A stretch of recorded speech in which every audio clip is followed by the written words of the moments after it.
in 5, 4. Give me just a minute.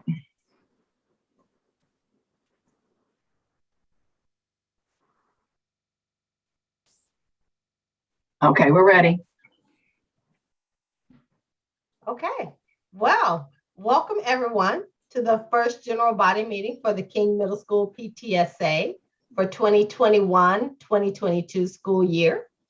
I'm Kehlani Parker, I'm the president, and I, together with Mandy Lane, who's the vice president, Constance Franklin, who's our communications secretary, and Andrea Bastek, who is our treasurer. We're looking forward to serving you and supporting all the parents, teachers, and students of King Middle School. I hope that from this meeting, you'll get a better sense of who we are as a school community, where we are, and what we hope to accomplish this year, and how you can get involved. So I'm going to start with just a general overview of the things that you can expect from your PTSA this year. So as you all already know, in August, we all had a wonderful open house and we met a good number of you. And I'm hoping that over time, over this next year, we'll have a chance to meet more parents and more students and answer more questions. We also had our first school appreciation event. And that was to celebrate our teachers and administration and staff. And we had coffee and donuts, and we hope to have more of those events as well. On September 18th, we partnered with Georgia State University and their athletics for our first fundraiser. And for those of you who showed up, yeah, I know it was raining, but we really appreciate you showing up, and we hope to do more sort of activities with GSU and that partnership. So we thank you for showing up, or even if you just bought a ticket, I do appreciate that. In November, however, we plan to host a virtual King Middle School showcase for our elementary feeder schools. Now, some of you already know that every October, I think it's in October or November, we do a Commit to King Festival. And that's an opportunity for our elementary feeder schools to engage the King community and learn about all the offerings at King Middle School. Now, due to COVID and sort of safety precautions, we're not canceling it, but we are going to postpone it until the spring. We think that's the best course of action. But in the meantime, we plan to do a showcase featuring some of our students, some of our families who have been at King Middle School, and some of our teachers. So students and parents can learn more about the wonderful programs, our IB program, theater program, all of our connections, our athletics, and all the wonderful things that are happening at King Middle School, so that people can get a better sense for why our local middle school is the best choice for them and their students. So we're really looking forward to that.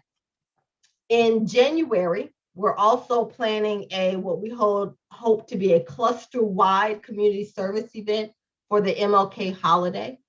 And so I want everyone to sort of stay posted about those. That event is going to require a lot of volunteers, a lot of parent support in order to pull that off, but I have every confidence in our King Middle School community that we'll be able to do it. So stay posted for that. And then, of course, in the spring, we hope to actually have our Commit to King Festival in coordination with a lot of our elementary feeder schools. So we have a lot of events planned. We have a lot of partnerships that we want to cultivate with all the businesses in our community. And so we hope this will inspire you to join the PTSA. You know, it's only $5 to join. Join us and sort of work with us as we sort of engage the community and move forward. So with that, I'm going to transfer this or move to Andrea. Are you on? And she's going to give you a budget update of where we are. I am. Kehlani, can you share by any chance the budget? I'm going to try my best. I don't know that let me see if I can pull it up. It might be a little bit delayed. Let me see what I can do. Give me 1 second. Thank you, Kehlani. Okay, so I have it pulled up on my screen, and so I think I have to share screen. Is that what we have to do? Right. I mean, I gave you sharing rights, so I'm pretty sure you should be able to do it.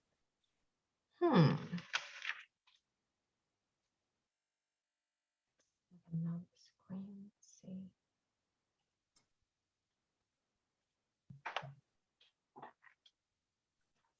Okay, so Ms. Luckett is sharing right now. She's basically sharing your slides. Let me see, Ms. Luckett, if you hear me. I'm gonna try to see if I can. No, I see it. I mean, I see that you started to share. I started to share. Does this help, Andrea?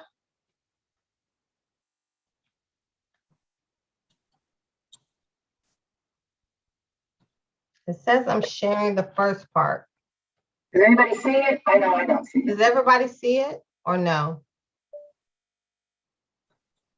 We see slides, not the budget, Kehlani. Hey, look, Miss. Yeah, I Luckett. see the slides. You see the slide to King Middle School. Okay, maybe someone else. Hold on, let me talk to Ms. Luckett. Hold on. If Miss Luckett would stop if you sharing. Stop sharing, then maybe mine will pop up. Let me. Yeah, okay, no problem. She's going to stop sharing, so we should be able to see what you have. Give her just a second.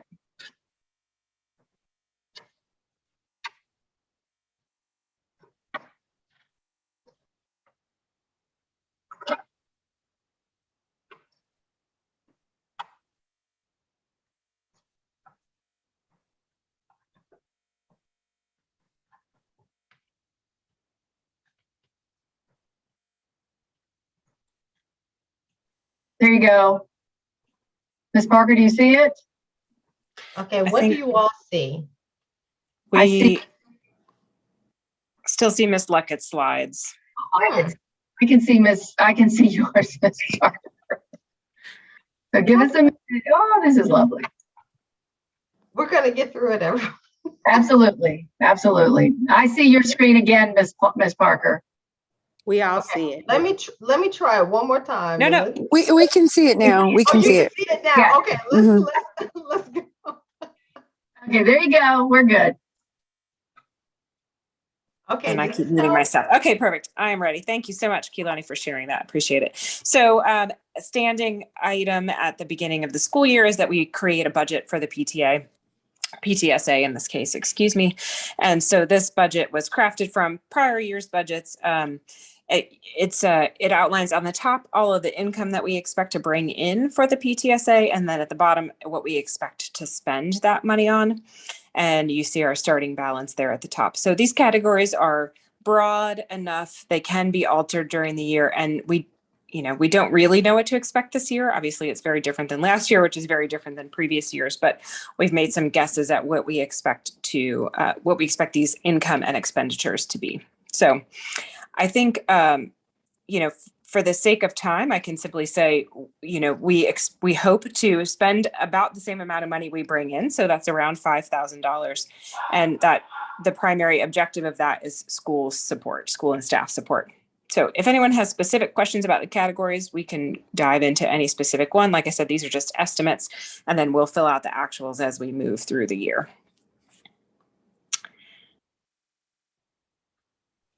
We should probably, I don't know if there's someone monitoring the YouTube chat. I don't know if there's any questions in the chat.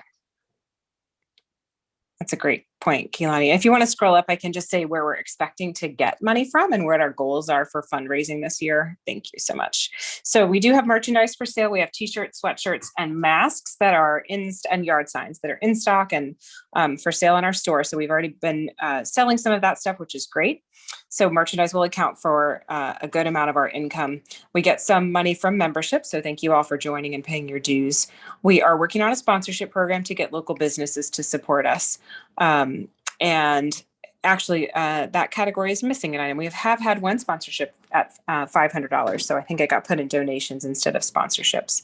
And then we we have give backs, which are automatic thing that happen on our member hub website that people can participate in, and then just general donations and Amazon Smile donations. So if you guys are able to go into your Amazon account, if you don't have another school linked, you can choose a school. And if you go to smile.amazon.com, a percentage of your spending on Amazon will get given back to us, the PTSA. So I encourage everyone to do that.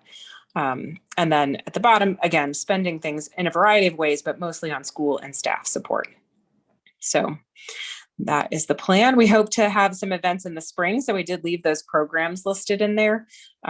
Those will just be planned, as we go and as we see how the world is changing. So I don't see the chat, so I don't know if there are any questions specifically. I have a question. Yes. The uniform closet. I'm the school social worker, and I know this is my first year being on here, but what does that look like? That's a great question. Because I don't know if it could be taken out the budget, because with middle school, I don't know if you all are aware, the Assistant League offers all of our students, any student that is in need of uniforms, they could get free uniforms. Oh, I did not know that. I did not know that. Who offers that? It comes through the school social worker, it comes through me, and all I do is reach out to the parents, get their sizes and everything, and we're able to get students uniforms. That's fantastic. I would love to take that line item off our budget. Welcome. That's fantastic. I will remove that. Thank you. Okay. Okay. Can I ask a quick question, Tanya? Is this something that's APS wide? It is for all elementary and elementary and middle school students. Only those that are in uniform. I'm not entirely sure that made it down the pike to my elementary school. So maybe what school is that? Barack and Michelle Obama Academy. I got the impression that they were still. They have uniform. You just need to speak with the social worker. They have it as well. Okay, so thank you. Any APS school that wears uniforms is for elementary and middle school students. Okay, that's awesome. That way we can focus less on that and more on our coat closet and our other initiatives. So that's great. And they give coats too. Wow. Yeah. Okay. We were desperate in past years. Desperate. This is fantastic. Yes. Yeah, that's really great info. And I'd be happy to remove that line from the budget. So thank you for speaking up, Tanya. My Thank pleasure. you so much. Any other questions? One more second, Ms. Parker. I do have somebody monitoring the chat, and she's also on the Zoom. So she'll let us know if there's any questions that are related to what we're talking about right now.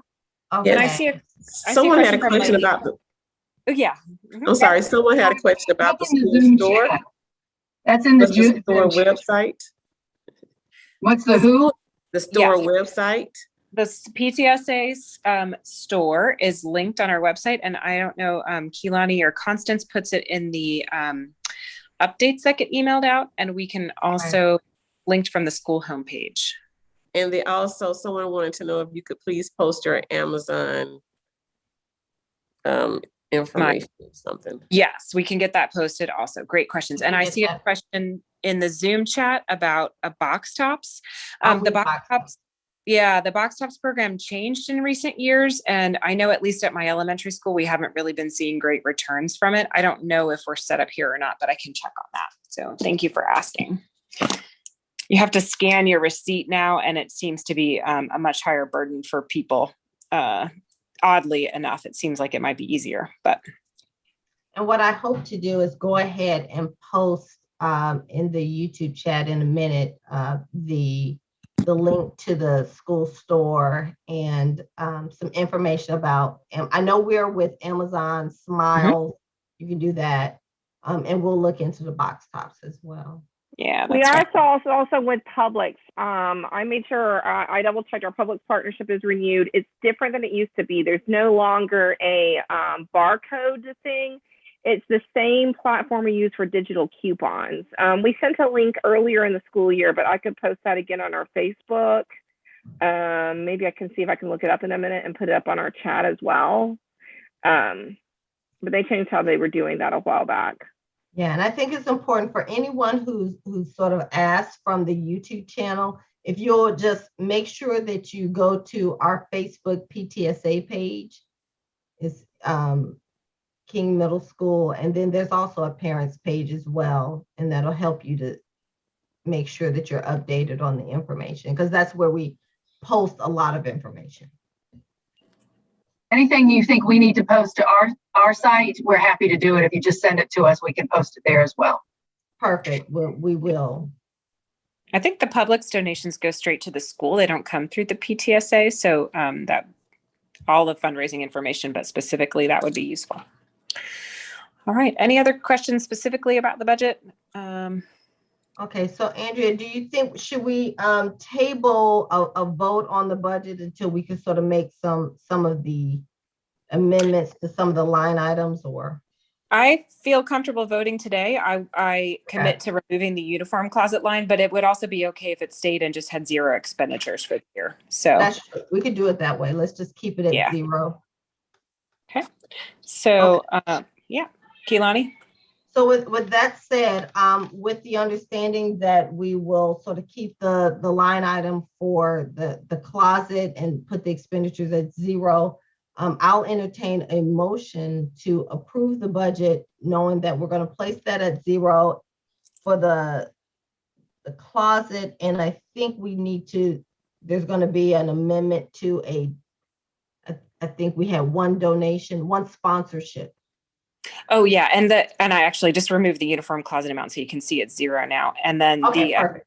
The actuals are not what matters. So moving around the donation from donation to sponsorship is fine. It's really the categories and just the overall goal of the budget, income and outgoing money. So I'll entertain a motion for anyone who wants to move to approve the budget with the recent amendments that we've made today, and any notations that Andrea makes as we've discussed.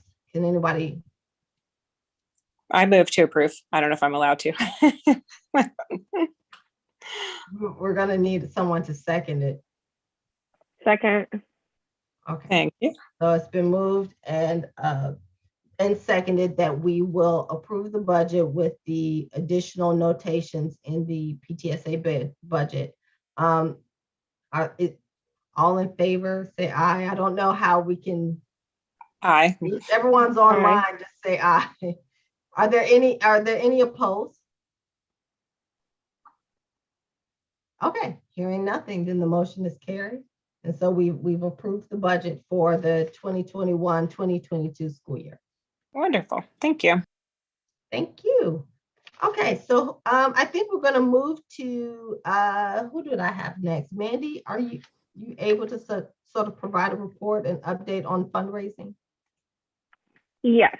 Hold on just a second. Let me see, make sure I'm on. Yeah. Okay. Yes. So we have our first sponsorship. It's East Atlanta Pediatric Dentistry, and with Dr. Jordan. So she's our first great sponsor. I'm super excited about this. My next mission now is to see how many other community sponsors we can get, because obviously we can expand our mission. We can do more for teachers, more for the schools with more money. We can kind of expand our horizons if we're able to increase our fundraising. I'd like to invite, any parents, any faculty, anybody who knows community partners that'd be interested in sponsoring with us. I'm trying to be very creative because I know with the pandemic, restaurants and a lot of their business have been under strain. So I'm trying to ask the businesses and say, like, what kind of partnership besides just a straight up donation, what kind of things could we do with you that would also be helpful to you? Are there coupons? Are there other things that would help your business as well? And we're providing a window cling and some merchandise because we want them to be able to show loud and proud that they're a community sponsor of our school.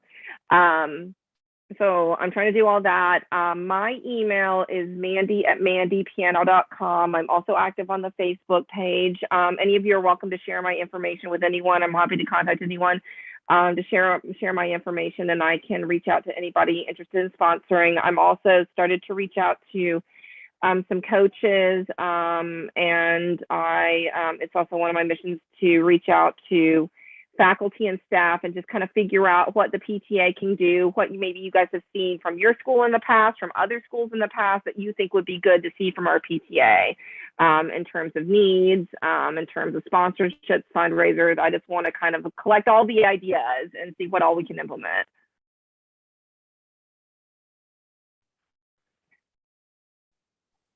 Okay, thanks, Mandy. I appreciate it. Next, we'll move to Constance Franklin, who's going to give us an update on our communication. She's doing an amazing job sort of posting. You know, we're in the middle of COVID and it's hard to reach people, and she is doing her best between that PTSA page and that parent page. Constance. Thank you. So nice to meet everyone. And I do want to thank you for bearing with me as we figure out what to share and how to share it.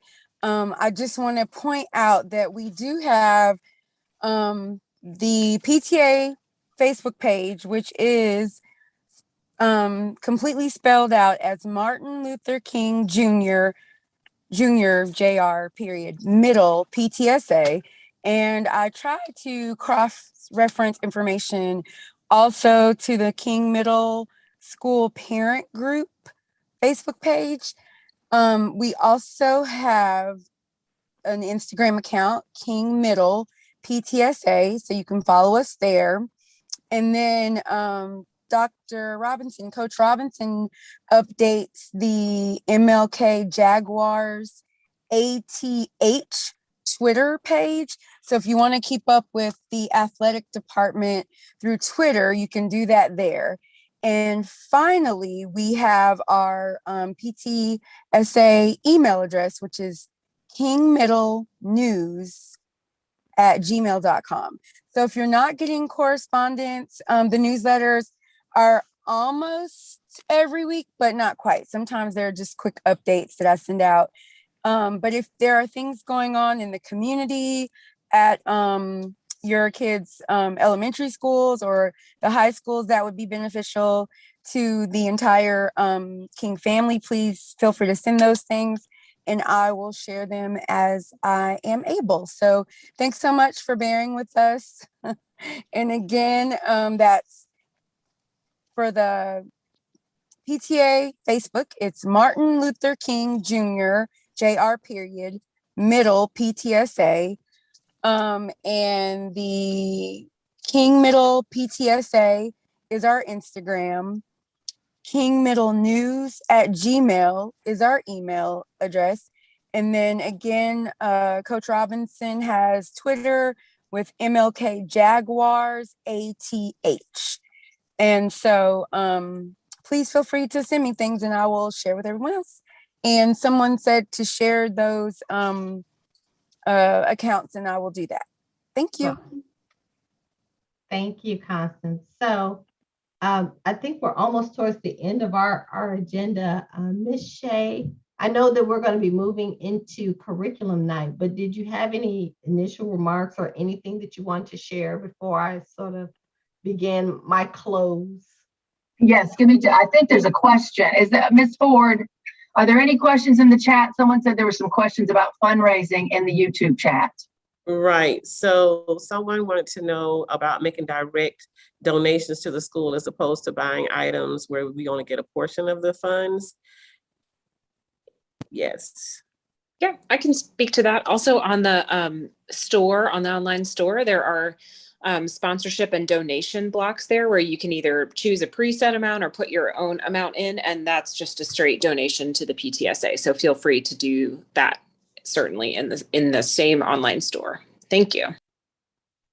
Great question. And I'll also share, Ms. Ford, that Coach Robinson has sent out a donation link for the athletic department.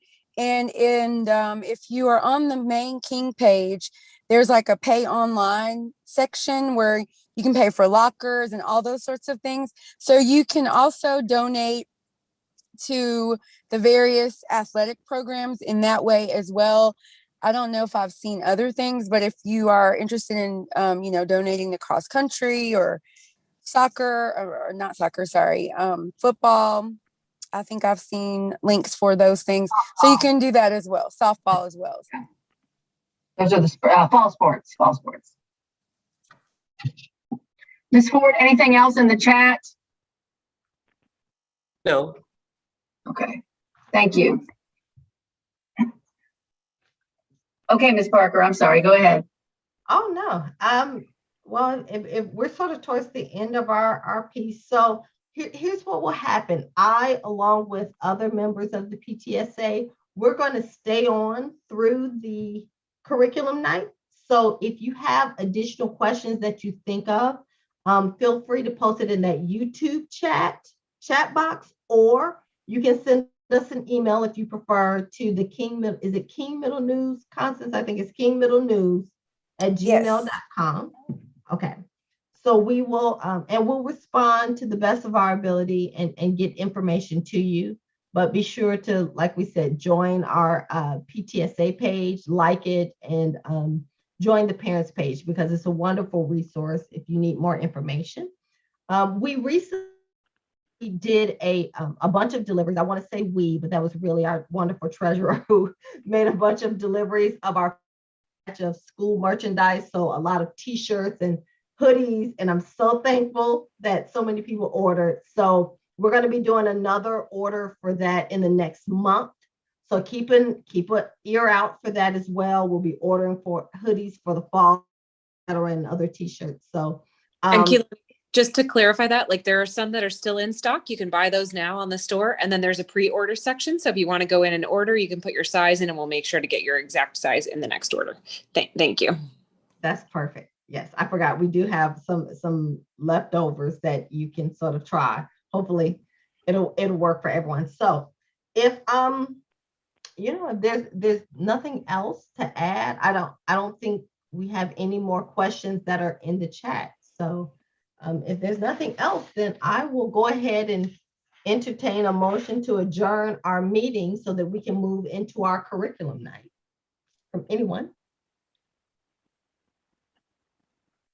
I motion to adjourn. Okay, we got a second? Second. Okay, so all in favor?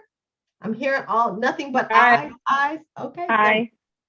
Okay, so our meeting for the evening is adjourned, and Ms. Shea, I'm going to stay on, but I'm going to shift everything to you. Okay, thank you, everybody. Ms. Luckett, can you go ahead and put the other slides up now, please?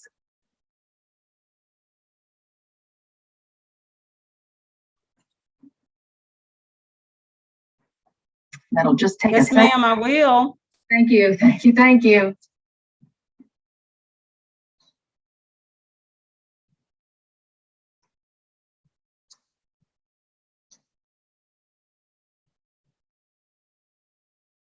Can we see this? Can everybody see this now that we're sharing? Because that's what we'll see on YouTube. Yes. Okay. All right, Ms. Luckett, we're ready. Okay, first thing I want to say is welcome parents. There'll be a link in the YouTube chat box, a link where you can sign in. And we would love to know who's watching, who's participated tonight. And we would appreciate it if you go into the chat box on YouTube and just fill out the Google form.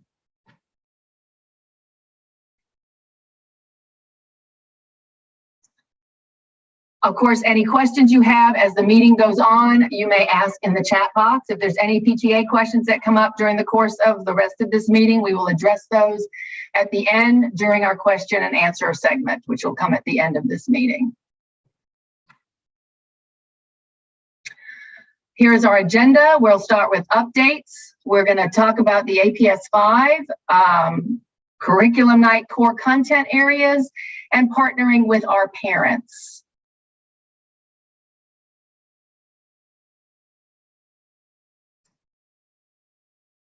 Going to start with updates.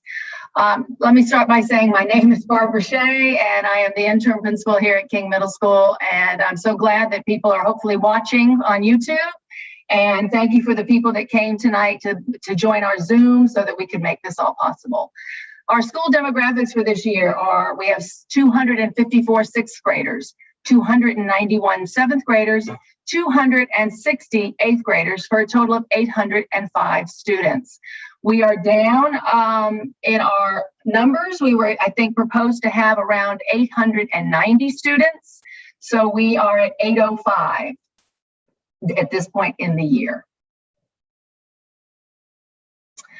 I did want to let people know that the Atlanta Virtual Academy is reopened. Its application is what they wanted me to make sure I said. It's an application process for winter semester. So not this semester, but next semester.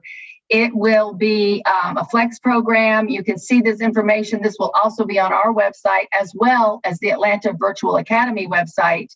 And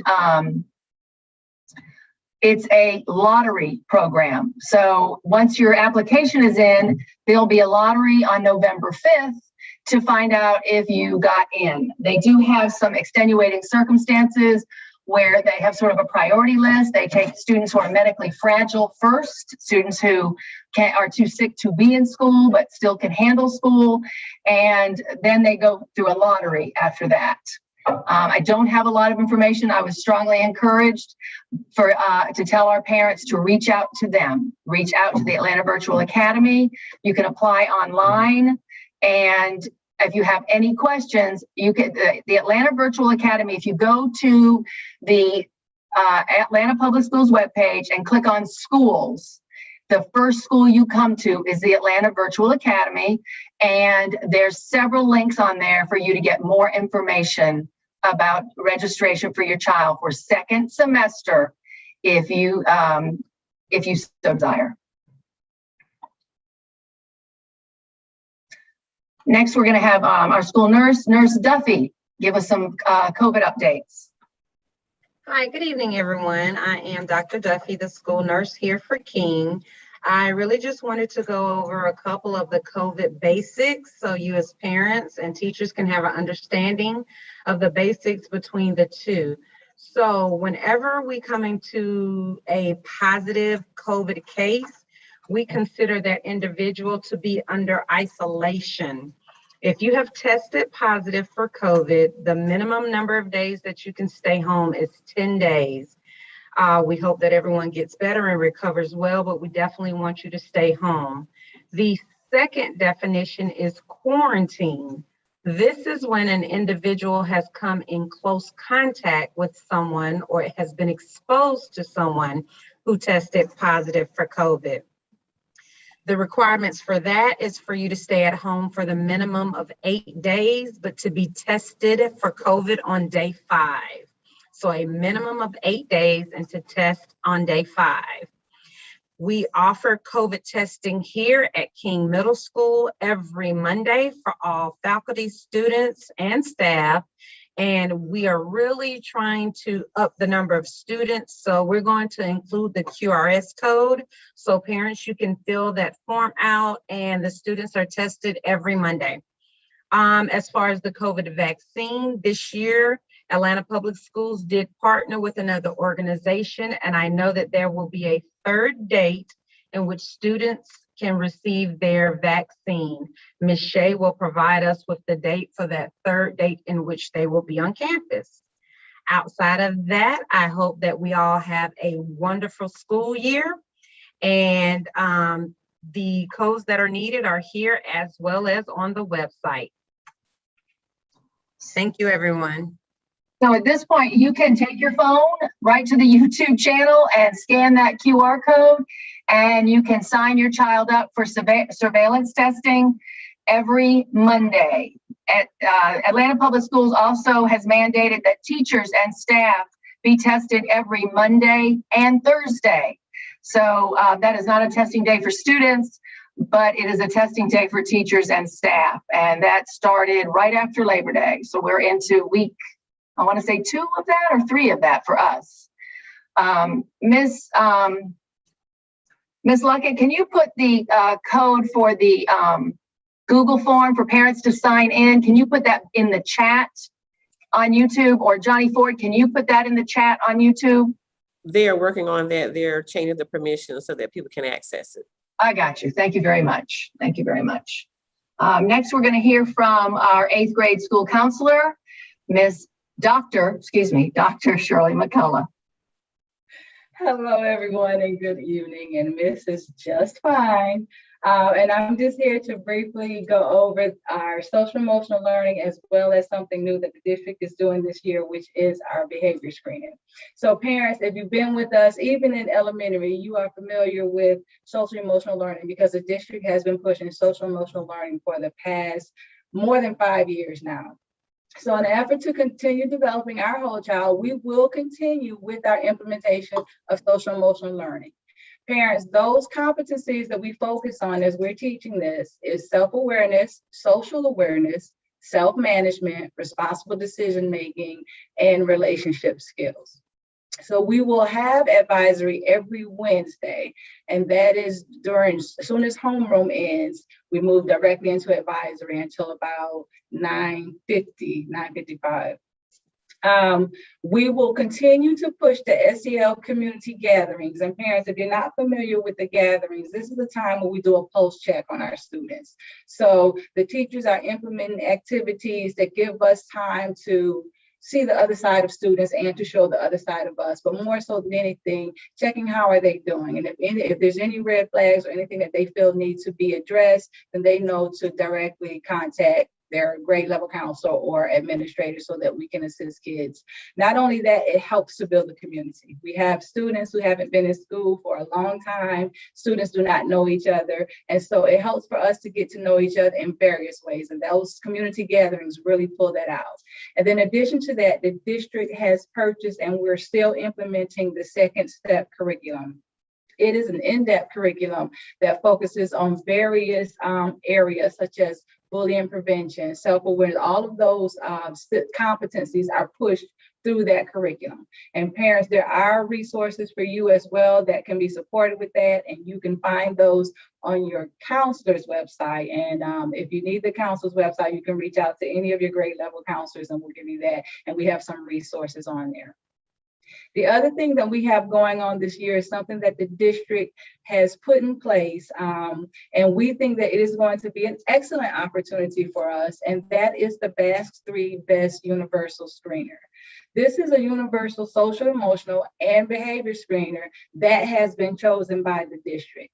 It is designed to assess behavioral and emotional strengths, as well as opportunities for growth for the pre-K through 12th graders.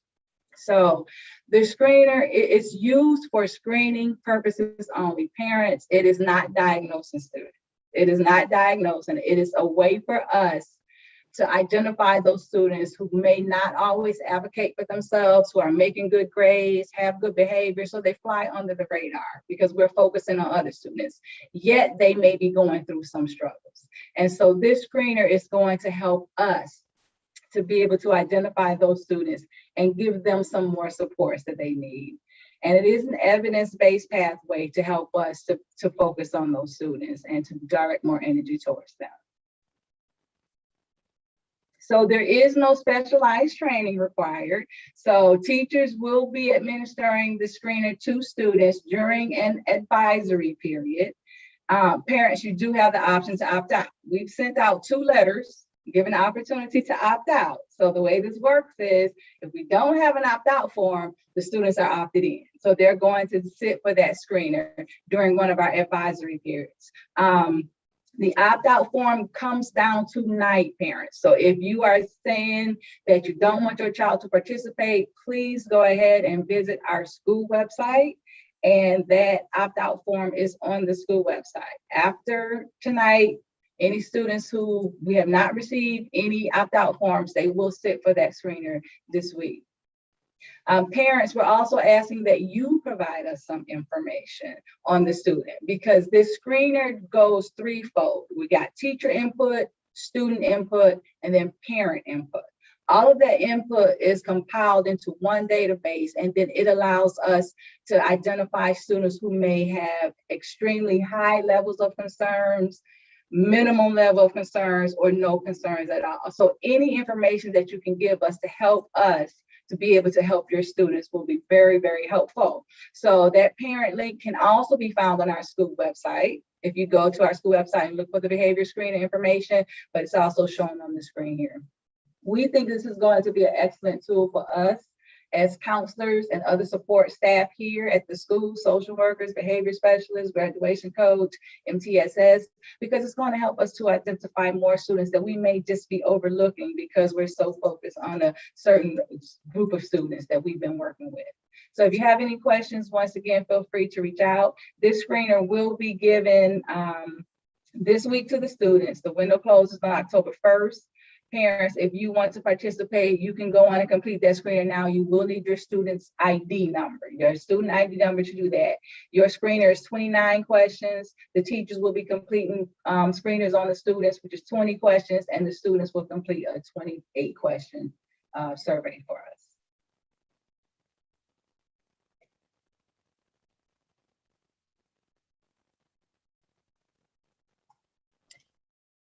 Thank you. Next, we have Ms. Leverett, our school social worker. And let me just say that we are very excited because this year we have Ms. Leverett full-time. We've never had a full-time social worker at King. We've always had to share. But this year there's been a big push through the CARES Act to give each school its own social worker. So we are really lucky because we got to keep the one we already had. So next I have Ms. Leverett. Thank you, Ms. Shea, and it is truly a pleasure to be at King Middle School Monday through Friday. Greetings, family, friends, parents, students, everyone else. My name is Ms. Leverett, as Ms. Shea stated. I am the school social worker, and this year, we're really going to focus on attendance. We focus on attendance every year, but this year is more important because we do have, as Dr. McCullough stated, students who have been out of school for over 18 months. Students who are just coming back into the school, getting acclimated. So we want to make sure that they're here, they're present, because we all know when you're not in school, you're missing out on assignments, you're missing out on learning. So just to kick it off, this month is September, which is Attendance Awareness Month.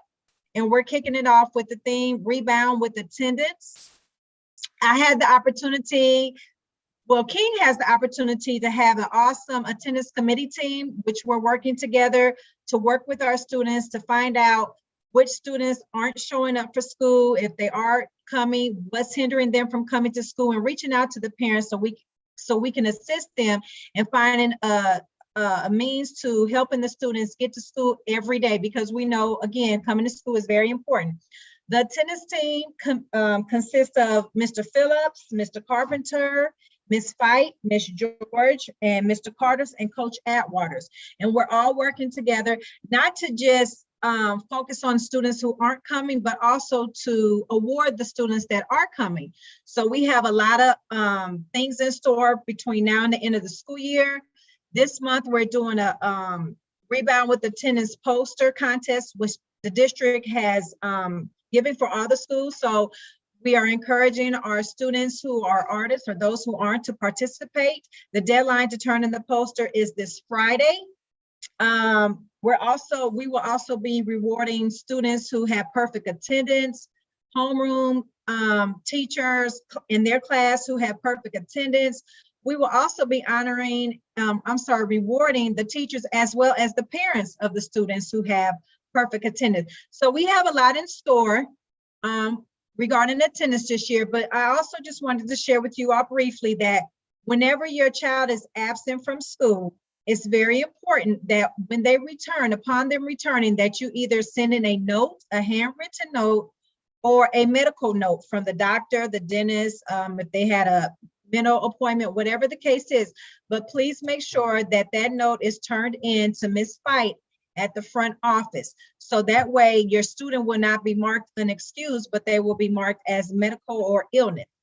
And again, we're just encouraging all our students to come to school every day. Parents, if you have any troubles with getting your parents to school, please reach out to me. We do have the truancy that could help out. So there are a lot of opportunities for us to make sure that our King students are in school every day so that they can learn and be very successful. That's about it. Any questions? Thank you.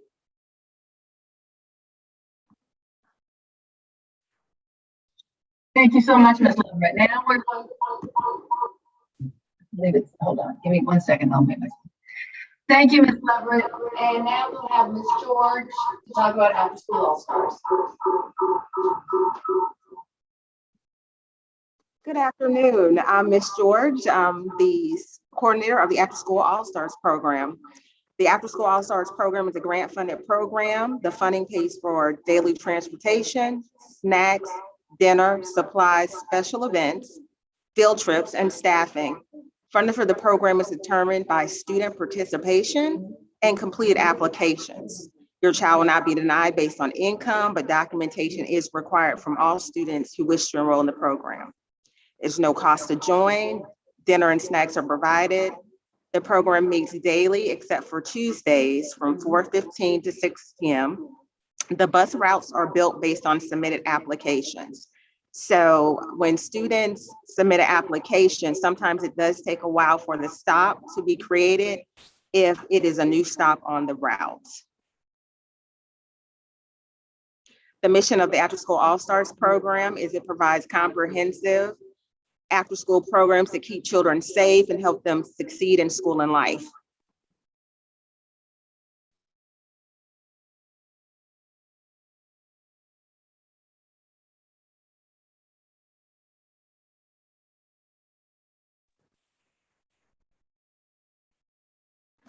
Our vision is for our All-Stars to be safe and healthy, graduate high school, go to college, find careers they love, and give back to their communities.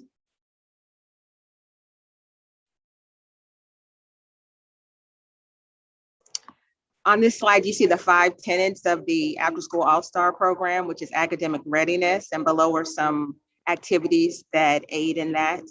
We have STEM, health and wellness, career exploration, and visual and performing arts.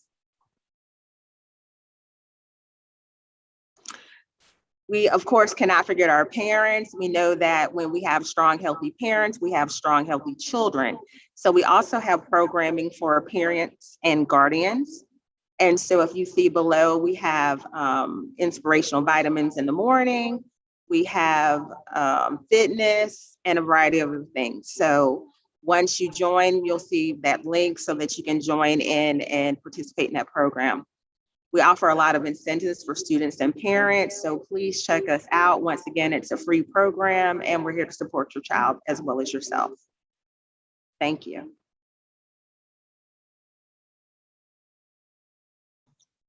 Thank you, Ms. George. Next, we'll hear from Mr. Phillips, our new Communities and Schools Site Coordinator. Mr. Phillips. Good evening, everyone. Good evening. I am Mr. Phillips. I am the site coordinator, as Ms. Barbara Shea mentioned, for Communities and Schools of Atlanta. And I'm the site coordinator here for King Middle School. So first and foremost, I am super excited. CIS is super excited to be back in the building here at King. And our mission is to help kids stay in school. That's why we are here. CIS of Atlanta, we're here to help remove the barriers of learning for the child. And we are that extra support that the children need to succeed. And we've all been through middle school before. We can understand how challenging it may be, definitely transitioning from elementary school and preparing to high school. So I am here every day, Monday through Friday, school hours, to support your child. And how Communities and Schools works, we are also supports for the parent as well. So we do community service as well. And we have also resources for the parent also, because we want to make sure that the child has everything that they need to be successful. Now, in order for your child to sign up for this particular program for these services, there is a consent form that has to be completed. And of course, these services are completely free. In this particular Zoom, I have my contact information as well. And what I do, I normally meet with the students on one-on-one sessions, as well as I meet in groups also. So I'm here, I'm excited. We are that extra support for your student, for your child. And me and the child, we talk about a number of situations and things. We do SEL learning activities. We'll also have certain activities as well throughout the year, and also activities for the parents as well. So if it's something that you may be possibly interested in, definitely don't hesitate to contact me. And then also, Communities in Schools of Atlanta, we've empowered last year over 34,000 students during the 2020-2021 academic school year. So 97% of our caseload students actually stayed in school, graduated on time, or were actually promoted. So we're actually currently in 4 school districts, APS, Fulton County, DeKalb County, and Clayton County as well. And then we do have partnerships within the community, and we certainly are working on new partnerships as well. So thank you so much, and I appreciate it.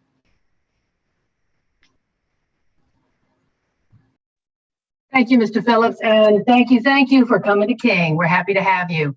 The next part of our program is our priorities, and the priorities for the district are now called the APS 5. There's a focus on academic growth, fostering academic excellence for all our students, and we're going to do that by providing systems of support and building a culture of support to ensure that students' needs are being met. King Middle School's curriculum night is aligned to the APS 5.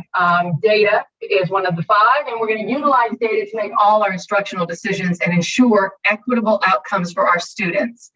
We've been doing a lot of testing since we came back to school. As you well know, we have children that haven't been inside of school for 16 months, and we have a lot of catching up to do. We want to make sure we're meeting them where they are and moving them forward. Another focus is whole child and intervention. We're going to implement a whole child system of supports that integrates social emotional learning, behavior, wellness, and a comprehensive academic intervention plan. We have intervention block at King every morning, and we have just finished most of our assessments for the intervention block so that we will start moving students to different groups for first thing in the morning. It is a block. It is an intervention block. It is not a class where the child will earn a grade through the Atlanta Public Schools. It's not like that. It's an intervention block. You'll hear more about it later in the program, but it's going to allow us to reinforce skills that need to be relearned or have been unfinished. It also allows us to give students enrichment if their scores show us that that's exactly what they need. So we have several things that we've planned to do in alignment with the district. Of course, our signature program is the International Baccalaureate. We are King Middle School, and we are an International Baccalaureate school, and our signature programming is intertwined with everything we do in this building. Curriculum and instruction, we're going to implement a rigorous and culturally relevant and linguistically responsive curriculum with fidelity in all our core content areas and instructional best practices in Tier 1 instruction.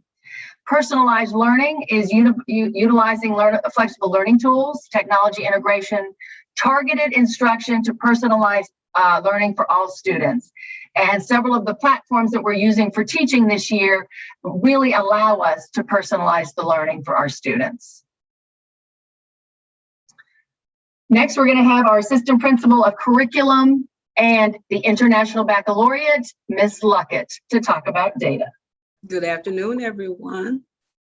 So as Ms. Shade talked about our whole child intervention program, we are going to conduct student data talks with all of our students here at King Middle School. Involved in those data talks, we will share with them their results from our reading and math 180 assessments, as well as our MAP assessments. And it's important for all of our students to understand where they are. We want to set goals for all of our students. And most importantly, we want to foster a growth mindset for all of our students. Rome wasn't built in a day. We don't always start at the same place, but we need to know where we start, provide a plan for where we're going, and then decide what we need to do to get there. So we will be hosting, again, our student data talks in the next few weeks. And so parents, you will also receive a family report that shares with you your child's score for the MAP assessment, as well as the Read 180 assessment. And from that, we're going to go and have a deeper dive into our whole child intervention. All right, as Ms. Shea stated, the purpose for our intervention basically is to fill gaps. We know that we have been in this pandemic, which it seems like forever, but we know that some of our students have experienced learning loss. We are committed to helping our students to get that learning loss back. So we have an intervention program. Well, we have several, and I'm going to share with you those intervention programs. But know that all of the programs that we have here at King, they are research-based. They are specifically designed to accelerate the reading levels of students in grades 4 through 12. And we do have, again, as Ms. Shea mentioned, a targeted intervention blocks for students to participate in. So let's talk about those intervention programs. And I'm going to give you a quick overview. So our first program that we will use during that intervention block will be Read 180. And basically Read 180, it is a program that has adaptive technology. And again, we use that in grades 4 through 12. And we use that for students who read anywhere from 1 to 2 years below grade level. And so that research-based intervention program is multifaceted. So there are lots of parts to it, but it will, if we will implement it with fidelity. When we do that, we should see growth in our students. And along with that, we have Math 180. Again, Math 180 is much like Read 180. It is designed to address the needs of those students who have experienced learning loss. And we want to build students' confidence with mathematics and accelerate their progress toward algebra. Then we have System 44, which is, again, it is an intensive intervention program for older students who are struggling readers, and it is intensive. And so it is also a computer-based program as well. Okay, so we have those programs. Then we have iReady. And so iReady will be using that with our Tier 2 and Tier 3 students, and it will focus on skill deficits for those students who are involved in RTI as well as SST. And we do have a program for enrichment for our students who are proficient and advanced. They will be participating in Renzulli Learning. And so Renzulli Learning, I'm excited about this as a former gifted teacher, but it is a resource-based learning system that provides students with individualized learning opportunities based on their interest and their learning style. So we're excited to allow our students to tap into their creative and critical thinking skills. And again, this program aligns projects based on the students' interest, their learning styles, as well as their expression styles. All right, so here's our intervention timeline. So we started this process in August 2021. The assessment window opened. It was a challenge getting our computers here for our students to test, use that during tests, but we were able to start at the end of August. This month, the school data team, we are strategically reviewing data and looking at, as Ms. Shea spoke earlier, how we're going to place students in our intervention groups as well as our enrichment groups. So this week, parents, you will receive a letter that will tell you the results of your students' MAP scores, as well as your Read and Math 180 scores. And so from this week until November, we will have implementation of all of the intervention programs. So students will begin the programs. Our intervention team will conduct instructional audits. We'll be getting feedback from students. We'll be getting feedback from teachers, all to make sure that we address those learning gaps. And then in December, we will start the assessment window all over again, because we want to be able to measure from our students' learning path from August. We'll start the program, data teams, we're implementing the program, and then in December, we will assess again. so that we'll be able to measure our students' growth, okay? So that is our intervention timeline. All right, let's talk a little bit about MAP. You've heard me talk about MAP and the math growth test. So in a nutshell, it is grade level independent. It's administered 3 or 4 times a year in Atlanta Public Schools. We will administer MAP 3 times a year. The test, it is computer adaptive. So it's approximately 45 to 60 minutes, okay? And we will be using that test for reading, language usage, and math, okay? All right, so I'm going to carry on and move to our signature program, which is International Baccalaureate. And here you see our proud kings and queens of King Middle School raising the International Baccalaureate flag. Here's our mission and vision statement for our International Baccalaureate program. You can see that we've highlighted in red those words: inquiring, knowledgeable, caring. All of those are profiles of a gifted learner, and they are threaded through our mission statement as well as our vision statement. So in order to understand International Baccalaureate and to understand where King was, you have to really understand our path to international, to receiving authorization to be an IB World School. So the process started in 2016 and 2019. So an application was submitted in 2016. King Middle School was accepted into the candidacy program, which lasts for 3 years. And you can see, according to our timeline, in 2019, in those 3 years, King became an authorized IB World School. And that is not a small feat at all. There are some schools that that 3-year candidacy period turns into 5 years and 7 years. And so I think that says a lot about the King Middle School staff being able to elevate instruction, teacher awareness in order to get the authorized IB World School within that candidacy period. So that leads us to this year in 2021. And so we're going to proceed with the implementation of our IB units.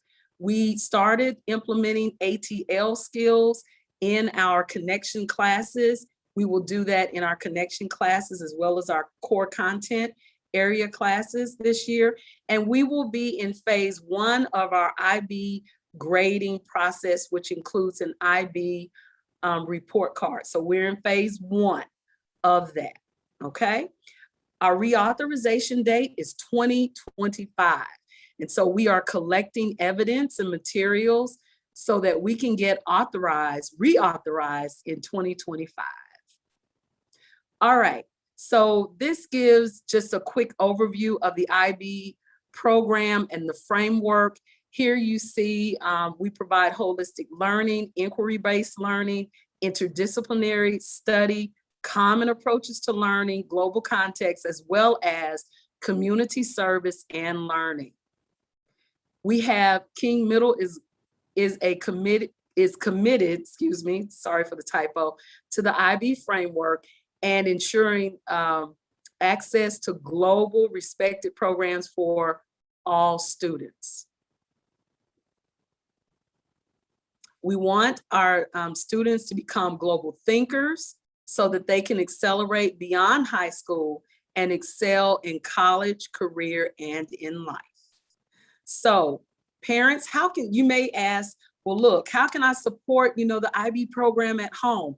So we're going to load this entire presentation on our website, and you can go and click here, and it gives you great ideas as to how you can support our IB, our signature program, while you are at home with your students. All right, so now I'm going to hand it off to our department leads, and we're going to start our curriculum and instruction portion of our program. And we will start with Ms. Petway, who will discuss Amplify ELA. All right, good evening, everyone. My name is Miss Petway, and I am representing the wonderful lit crew of language and literature. All right, so language and literature, we are driven by the Amplify curriculum. And in language and literature, our curriculum goals are critical and collaborative engagement, integrated approach or targeted objectives, text at the center, multimodal, and strategic technology. We have high expectations with strong supports, and we practice giving timely feedback. So we are amplified. So why do we choose Amplify curriculum? Amplify ELA provides an engaging digital program with comprehensive print materials for grades 6 through 8. The lessons follow a structure that is grounded in regular routines, but flexible enough to allow a variety of learning experiences. So we have certain lesson structures and they vary from day to day, but we ensure that our students are always on task. So how do our class structure look? It mirrors our gradual release. So we build vocabulary in the opening, in which we develop word knowledge.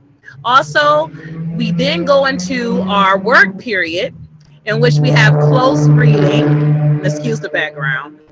Sorry.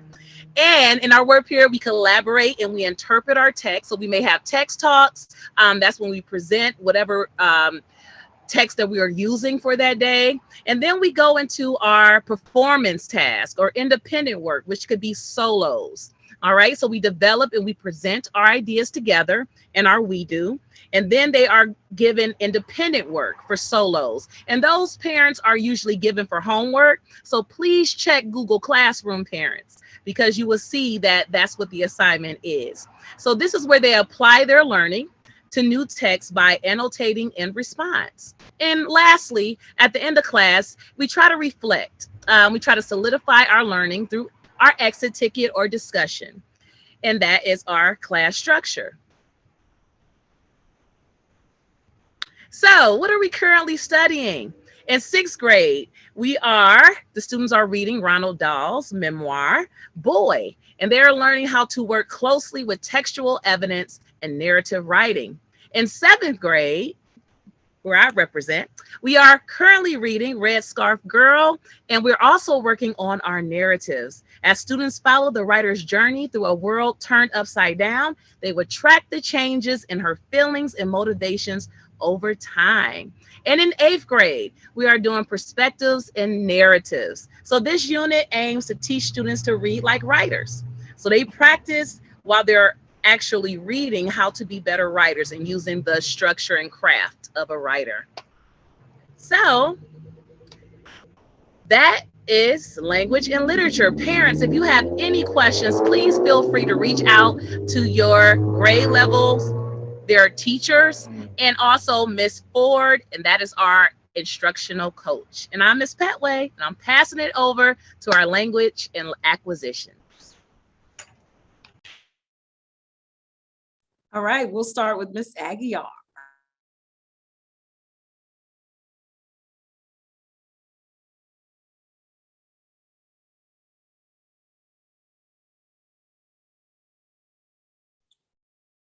Okay, Aguiar, are you there?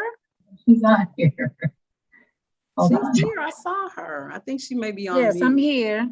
There she is. Good evening. Hola, ¿cómo estás? Muy bien, ¿y usted? Muy bien. So, can you go back to the previous, thank you. Okay, at the 6th grade level, students experience both world language, Spanish and Mandarin. Each semester, students are not only exposed to one of the language, but they also learn about the countries and cultures associated with the language. In 7th grade, students begin to take a year-long Mandarin or Spanish, and they will continue taking the same class until they graduate in 8th grade. This year, we start with using a new platform that the name is Enrichment. Beside that, we keep using the IXL platform and everything that we can use to add more knowledge about the Spanish and Mandarin culture to our students. So all the students in 7th and 8th grade are receiving Spanish 1 credit through Edmonton virtual learning platform. In the first year, the Spanish, they will receive and learn about the Spanish alphabet and proper pronunciation. The student will be introduced to the basic structure of Spanish grammar, pronunciation, spelling, and sight word reading. They will learn about colors. They will learn about numbers, basic greetings, farewells, etc. In the second year, they will introduce themselves. They will start talking to each other. They will be correcting the pronunciation. They will talking about family members, relationships. They will be talking about holidays, food, festivities, cultures in general about Spanish-speaking countries that are 22 around the world. In the third years, they will be talking more, using more vocabulary, using more grammar, be ready for the transition to high school, where they're gonna be receiving the same class. If they are in Mandarin, they will receive Mandarin class. If they are in Spanish, they will be taking Spanish in high school as well. And it's important that they take very serious the language in middle school and high school, because this is the foundation that they will receive to be able to enroll in any college in Georgia. If they don't take 2 years of world language and pass, they're not gonna be able to enroll in any college in Georgia. So this is very important. On the year 3, they will be talking about weather, landscape. They discuss about weather conditions. They will be describing different climates and landscapes. They will be talking about the body, the part of the body. So the student will have a lot of vocabulary that they're gonna be practicing during class. Every day we're gonna be using different platforms to add the knowledge that they will need to be ready for the transition to high school. Thank you, Ms. Aguiar. And we will now turn it over to Ms. Durden. Good evening, everyone. As Ms. Aguiar has stated, it's important that the kids are definitely putting the time into taking this class and putting the time into doing their self-study, memorization, review, all of these sorts of things. As you all know, as parents of IB students, it is a little bit different when kids are taking language classes, language acquisition in an IB school. They are exposed to more hours of the study.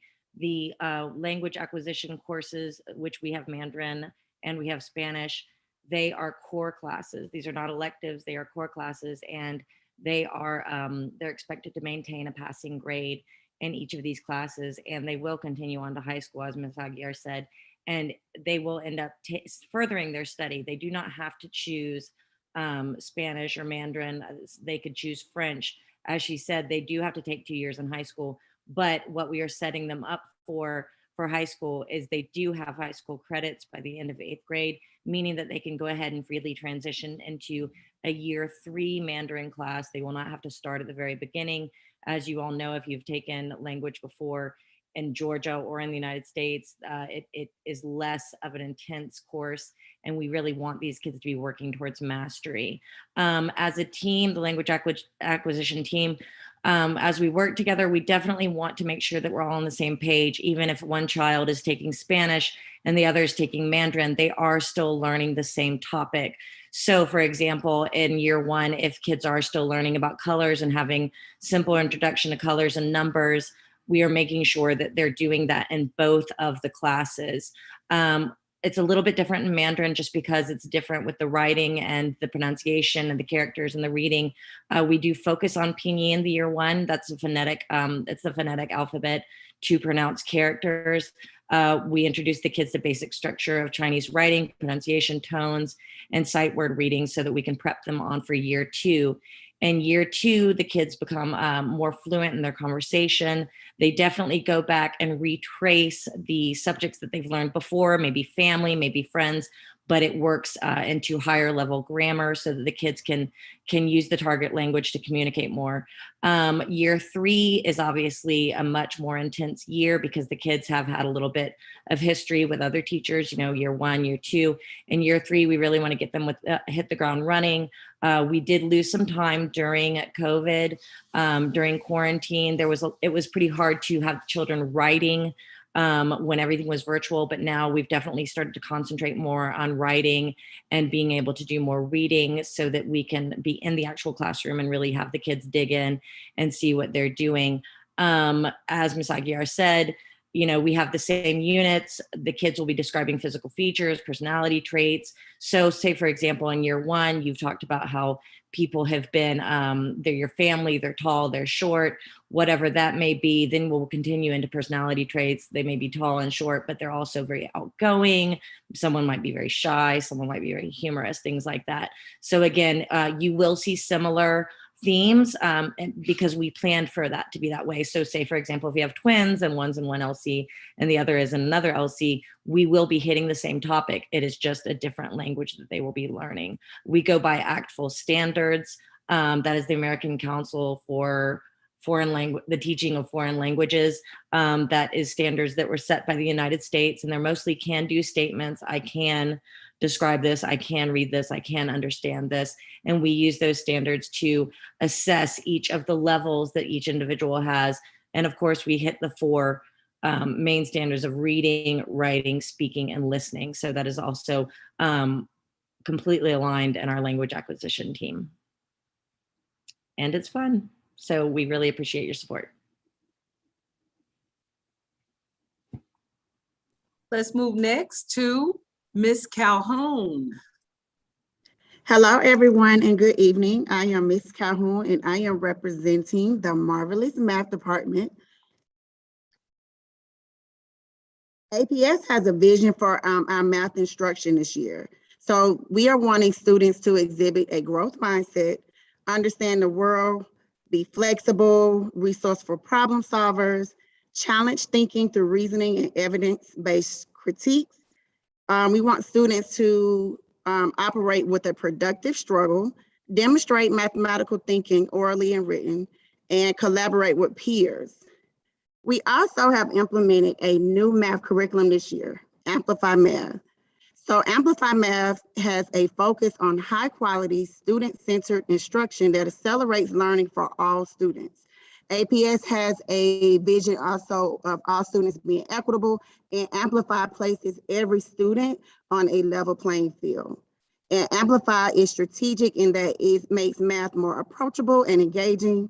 It makes math more relevant. There also are featured mathematicians, so students will be able to get a history and background knowledge on where these concepts were developed and apply them to real world situations. Amplify for Math, just as it is in ELA, comes in a print and digital platform. We are able to offer real-time feedback to students and receive data. And these last three bullet points, Amplify, kind of correlates, and it does correlate with APS's vision for math, with this productive struggle being at the center. We want to make sure that students are not given the answers when they begin to struggle or they don't know something. We want to give them that think time so that they are able to work through and use some of these strategies to develop the grit that we know students need, not just in math, but all subjects. Here's what we have been learning and will learn. In 6th grade, parents, you can ask your students to tell you all about polygons and composite figures. Where they are also working on surface area and volume. In the coming months, they're going to be introducing ratios. For 7th graders, they started the year off with scale drawings. They are currently wrapping up proportional reasoning, and they will also be moving into measuring circles. For 8th grade, we are wrapping up rigid transformations and congruence in angle relationships, and we're moving into dilations and linear relationships.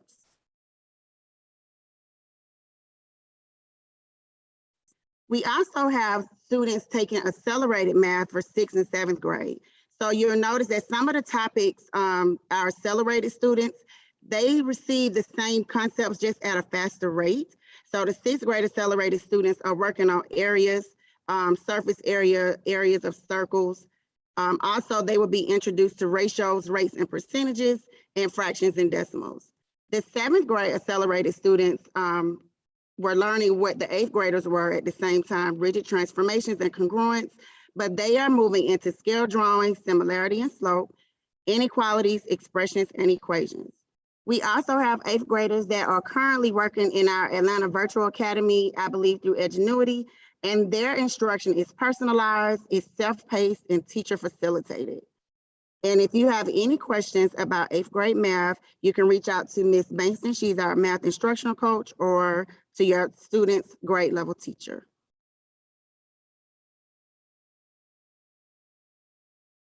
Thank you. Now we're going to turn it over to Ms. Jones, individuals and societies.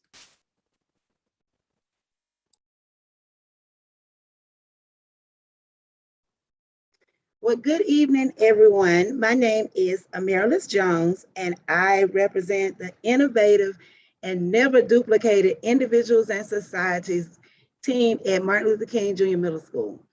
I would like to just share briefly with you some enduring understandings that students will develop as they matriculate through 6th, 7th, and 8th grade.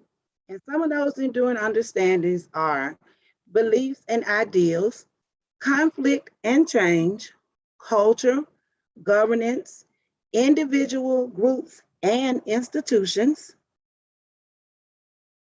location, movement, migration, rule of law, technological innovation, time, change, and continuity.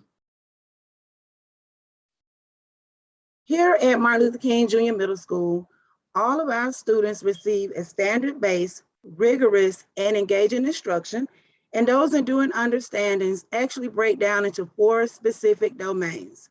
Geography, where is something located? Where is this place located? Why do people live the way they do?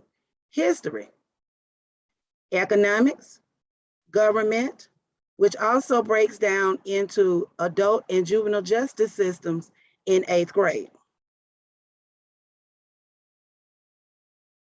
We like to look at our area of studies as taking a tour around the world. In 6th grade, our students learn or explore more about the Western and Southern hemispheres. That includes Canada, Latin America, Europe, and Oceania, as well as Australia. In 7th grade, we cross over the line of longitude and we explore Africa, Southeast and Southwest Asia. And in 8th grade, we end by learning more in depth about the state that we call home, Georgia. That everything is comprised and is focused on the state of Georgia. If you have any questions regarding social studies or individual and societies curriculum, please reach out to Ms. Edwards, our individuals and societies coach, or reach out to your respective students or child grade level teacher. Thank you, Ms. Jones. Up next, we will have Ms. Jordan for science. Greetings, everyone. I will give you our science curriculum overview at King Middle School. So in the 6th grade, 6th graders are taking Earth Science. And the 6th grade Georgia Standards of Excellence for first semester are designed to give all our students an overview of astronomy, hydrology, and meteorology. And so for the first part of the year, we've started off August 5th to October 6th. Your scholars will be, 6th grade scholars will be studying astronomy. And then we will move to hydrology and then end up with meteorology. the first lesson progression 1. So this is a snapshot of our first semester in 6th grade Earth Science. For 7th grade Life Science, the 7th grade Georgia Standards of Excellence for Science are designed to give all students the necessary skills for a smooth transition from middle school life science standards to high school biology standards. And so the units of study for first semester life science include structure and function of cells, heredity, and diversity of living organisms, which we call classification. So you may have noticed that your scholars have been working on cells and their cell models. So August 5th through October 6th, the 7th grade students will be studying cells. Moving on to inheritance and variation of traits, and ending up our first semester with classification, lesson progression 1. For our 8th grade science is physical science. The 8th grade Georgia Standards of Excellence for Science are designed to give all students the necessary skills for a smooth transition from middle school physical science standards to high school physical science standards.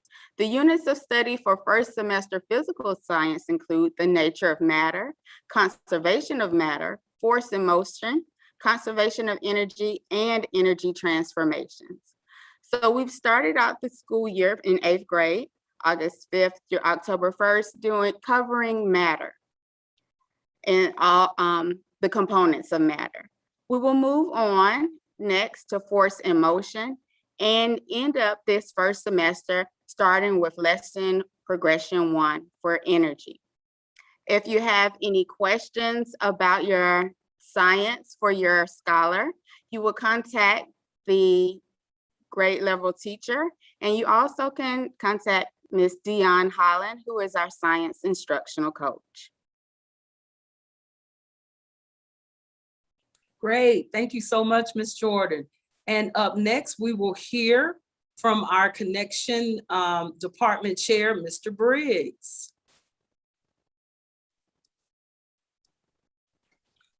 Good evening. Thank you all for attending. I'm Mr. Briggs, the visual arts instructor and department chair of the Connections team. Attached to this presentation is an overview of our class syllabi, giving parents information about each class, and feel free to contact the Connection teams via email. As you can see on the screen, if you click on the grade level for each class, it will give you a link. It is a hyperlink to each syllabus for each class, so you can know what we're doing, particularly in each class. Thank you, Mr. Briggs. Thank you. Let's see, how do I get back?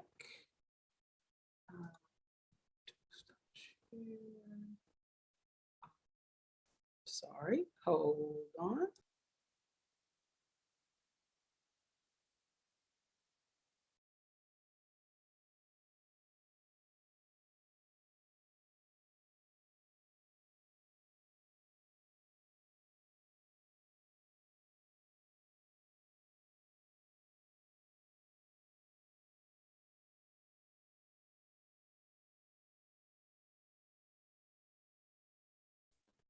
All right, so parents, you've heard a wealth of information regarding your child's content and what they will be studying from each of those content areas. If you need to set up a parent conference, your parent conference information is as follows. They will be held on Mondays and Fridays. You have 2 options for conferences. You can sign up with the teacher via Zoom conference, or you can have a face-to-face conference. Here are the conference times for each grade level. Again, please contact the teacher that you would like to have a conference with, or you can request a conference tonight. We will put this in our chat, and this is your parent conferencing request form. We'll put this in the chat. Please make sure that you put your child's name, the grade level, and the teacher's name that you want to have a conference with. Let's see if Ms. Ford, do you have any questions in our chat? Yes, ma'am. There were some questions asking for clarification about language and IB. And I'll start with that one. I think Ms. McCullough can address those questions. She's seen the questions in the chat, so she knows which questions need addressing. Oh, so it's for me, Ms. Ford?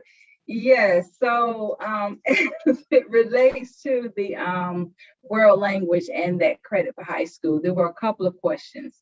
So first, the students are earning high school credit for their world language in 7th and 8th grade. Now, we do have a few students who this year actually took that high school course in 6th grade. So there, if your child's schedule reflects Spanish 2B or Chinese 2B, then your child is actually in the 2nd year of their language, meaning parents that when they go to high school, they really have completed, if they pass, they have to pass and earn the half a credit this year, they would have completed their requirements for high school world language. One parent asked for college. It's for the state of Georgia. You cannot graduate high school from the state of Georgia without having 2 years of the same world language. So you can't take Spanish 1 year and then say, I'm gonna take Chinese the next year. You have to earn 2 full credits in the same world language. So we do have a select few group of students who will be leaving us, who will actually have their high school requirements out of the way. Parents, if your child's schedule reads Spanish 1B or Chinese 1B, then they're leaving with 1 credit if they pass. They earned half a credit last year in 7th grade, and they're now earning the other half of that credit this year in 8th grade. What we found is that because it is the same courses as the high school, we want to make sure that our students are getting that same rigor, that we have stretched out a year-long class into 2 years. So they take an A portion in 7th grade and then a B portion in 8th grade. The students in 6th grade are taking the connection. So they're taking the Spanish one semester, Chinese the other semester, so they can try to get a feel for what language they may possibly want. Those parents, students who know that they're trying to go to very strenuous colleges, or if you're looking at the IB track to get that IB diploma in high school, parents and students will have to have a 3rd year of that same world language. They have to complete 3 years of the same world language.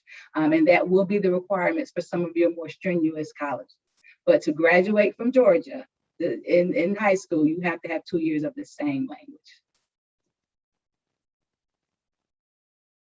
If you have any other questions, feel free to reach out to your counselors. We will be going in and talking with our students as well and making sure that they're understanding where they are. If they received the credit, half credit last year, they really kind of know now because they wouldn't have been placed back into the language.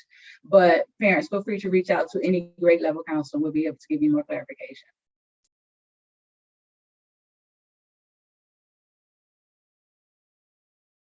All right, thank you, Ms. McCullough, Dr. McCullough. Thank you so much.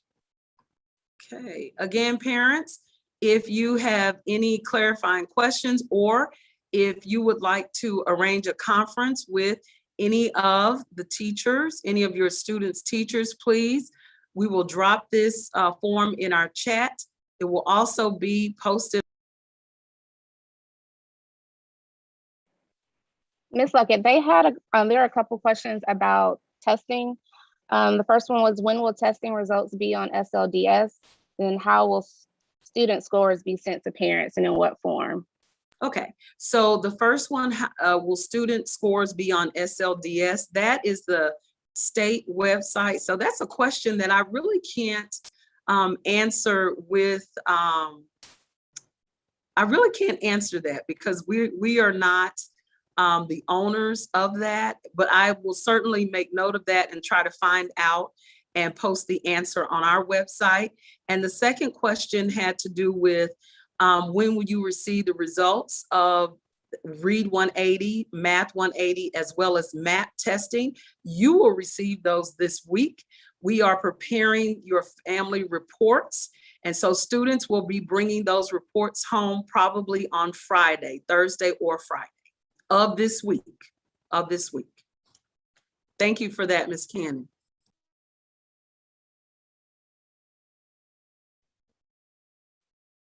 Okay, we did have another question regarding IB. The curriculum, is it the same regardless of gifted and IEP students? So remember, with our students, the curriculum is the same, but we offer accommodations. So if our gifted students, if they need a different enrichment experience, we take that IB curriculum, we add in components to that to give them their enrichment experience.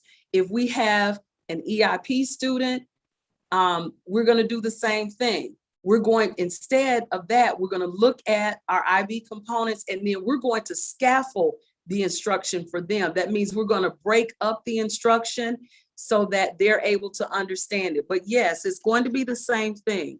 The goal for IB is this: we want to develop strong thinkers, strong problem solvers, and creative problem solvers. So yes, the curriculum is the same. How we approach it based on our students' needs, that's where we will differentiate. Good question. Thank you. What links are they? Conference links. Again, if you have questions, please place those clarifying questions in our chat box, okay? There is another question about the status of the principal search. Okay, so I'm going to turn that over to Ms. Shea. Ms. Shea, are you there? Right here. I'm right here. Good. I wish I had an answer to that. I know that the job has been posted on the APS website. I don't have a lot of information. I know that it's a process, and as far as we know, they are still looking. I don't know. I don't know. I wish I could tell you. I don't have a good answer. All right, they also want to know update for the band teacher. We have submitted a name for the band teacher, and we are still waiting from HR to make sure that everything's done that he has to do. But we have interviewed a band teacher that we really liked, someone that was recommended to us from the band teacher that left that we really liked. And he did a great interview, came and taught a class, and we did our due diligence and have submitted his name to HR. So we're still waiting to hear. Any other questions? Yes, there's one more. It says, is the school using the Remind app to communicate? We do not use Remind. We use the robocall, the robotext, and the robo emails that come directly to us from Infinite Campus. That's been the way we've done it for many years. And the one thing I will say is, at the beginning of the year, we had a Google form, I think during parent open house, and we asked parents to update their information. And we will still put that form back out there to keep parents updating, because once it's updated in Infinite Campus, you get all of our, well, I guess some people would say irritating robocalls, robotexts, and robo emails. We post everything we want parents to know, everything that we think is for the good of the group, to our King website. And we do that frequently during the week, and we often follow that up with a robocall. Please check the website for X, Y, and Z. We recently put the FAQs for commonly asked questions about COVID on our website, questions that were referred to us from parents, and that is on our website. We did not send a robocall out to remind people about that, but I'm letting you know now that it is there. It's and it's very easy to find as soon as you get to the homepage. Any other? Is there was there a COVID question, Ms. Cannon or Ms. Ford? Yes, they wanted to know about how does the information get disseminated? Information on what exactly? Okay, I'm going to let Nurse Duffy take that one, and I'll add to it if I need to. Nurse Duffy? So as far as COVID cases that are here at King, we follow the APS guidelines. If your child is exposed to someone that has been tested positive to COVID, you will get a letter, and that child will potentially have to go home quarantined. So you will also hear from an administrator regarding how long your student will be out based on the date of the exposure. We call every parent of a close contact child. And to be honest, that takes the better part of a day sometimes because we're middle school and we're changing classes. We are using our seating charts, so it's less children going home. But we call our parents directly if you had a child who came in close contact with the child who tested positive for COVID. Anything else? Any other questions, Ms. Cannon or Ms. Ford? Someone wanted to know if there was any way that they could get a list of things that the students needed ahead of time before projects and stuff are due. Okay, that's yes, and that's something that we can certainly communicate with our teachers, who I know many are watching tonight. But we will make sure that things go home in a timely manner when projects are expected to be done. Yes, thank you. There's a question, I guess they're asking, is there like a weekly summary of COVID testing? For example, how many students were tested and how many were positive? I don't know that that's anything that we publish. I can tell you that I can't tell you off the top of my head how many kids were tested yesterday. Every child that has a permission slip gets tested on Mondays. And yesterday we had 0 cases of COVID in our building. Nurse Duffy, if there's something I should add to that, please jump in. You summed it up. Unless APS decides to publish that data, we as a school do not publish that data. That is privacy information. So therefore, they are not publishing any of that information. Thank you. Anything else, Ms. Cannon, Ms. Ford? Yes, they asked about, are there gifted services at King? Ms. Luckett, you want to take that one? Yes, of course, there are gifted services at King. Absolutely, yes. Yes, we have gifted services. The services are a little bit different than if it's a 6th grade parent, what you experience in elementary school. Children are served through content areas. And yes, we do have gifted services. We will have a parent gifted informational meeting at a later date. But yes, we have gifted and talented services here at King Middle School.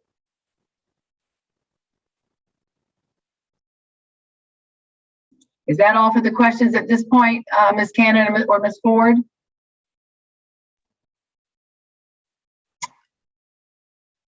It looks like I don't see actual questions. I just see a lot of comments. Okay. About, one's about buses. And then it would just be nice to know what you just stated, the 0 COVID cases. It's just not something that we, I can say 0 because there weren't any positive cases. We don't publish or talk about our cases. We're not allowed to, and we don't do that. But I will tell you that if you have a child that is in any way in close contact with somebody who came up positive for COVID, you will hear from us directly. You will hear from us directly. And as far as the buses, the comment about the buses is what, Ms. Cannon? Because I don't have YouTube on.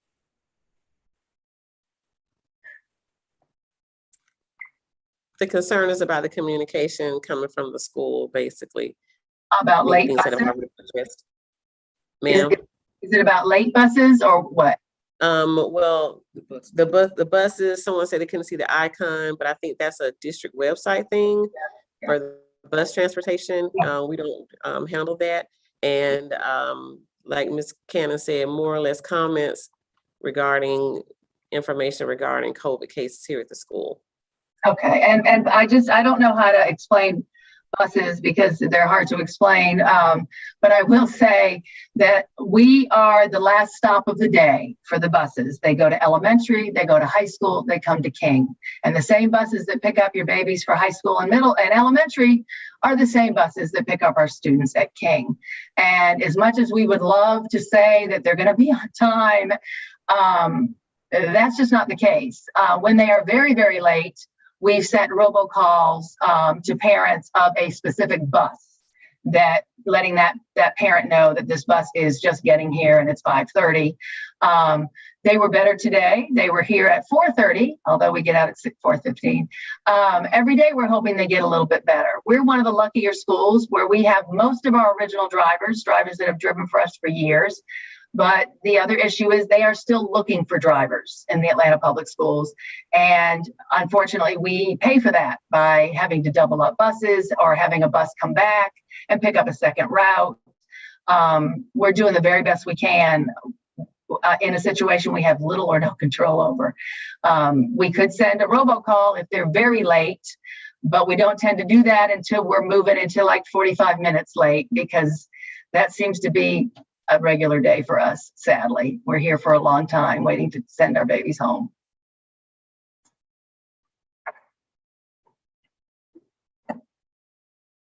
Ms. Luckett, are we ready to move on? We are ready. So up next, we'll learn about personalized learning, and we will have Ms. Cannon. Hello, everyone. My name is Ms. Cannon, and I am the Instructional and Technology Specialist at King Middle School. I am actually funded by Verizon Innovation Learning Schools and the Digital Promise, which is a, Ms. Lucky, you can go to the next slide, which is a, I want to say, initiative / program that 13 schools in the district were awarded. So it provides free technology, access to innovative learning programs that transfer the learning experience. And it also provides tools necessary for remote learning to enable students to develop the skills, knowledge, and capabilities needed to thrive in the digital world. All right, so there's 4 components of the VILS. So if you hear me refer to VILS, it's the Verizon Innovative Learning Schools, and King is one of them. So the first thing and the most exciting thing is all students and teachers get a CTL Chromebook. It has built-in Wi-Fi, so almost like, you know, how you purchase the wireless plan for an iPad, it's the same thing. Students get 30 gigs of monthly built-in data. Once they reach that 30, it will start to slow down. The second main component is the professional learning. So the VILS coach, which is my position, I'm here to actually build the teacher's capacity with technology for blended in-person learning, which is that personalized learning portion, and the virtual professional development. So all the teachers do go through a rigorous program with Verizon. The third one is STEM opportunities. We will be starting a student tech team soon.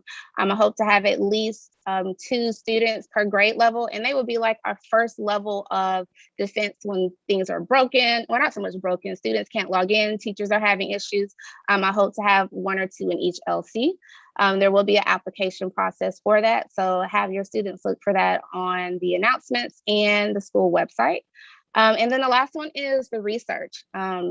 Based on our surveys and site visits and data, VILS is determining if the program is effective and challenging. All right, lastly, because I know it is late, Chromebooks. Chromebooks, they are here in the building, and I promise, they are going home next week. I'm not gonna give a date, but it is going home next week. So please make sure that you have filled out, you have probably seen this, either green, yellow, or orange form. I will drop this link again in the chat if you have not. It is the student mobile device user agreement, just basically saying what the do's and don'ts are, that these are district computers. Any and everything that they that they do on them can be seen by the district. It is a district computer, it's not theirs. The teachers use a program called Securely, which I will be sending out information. There's a parent app that you've probably already seen information about, where you can set certain filters, hot words, you know, if they're Googling, I don't know, let's go with the TikTok one on the devious licks, or, you know, mental illness or suicide, you can have that, the computer does not even bring that up. Again, I will drop that link in the chat. And again, computers will go home next week. Let me know if you have any questions. All right, thank you, Ms. Cannon. You are welcome. Okay, it is time to meet our team here at King.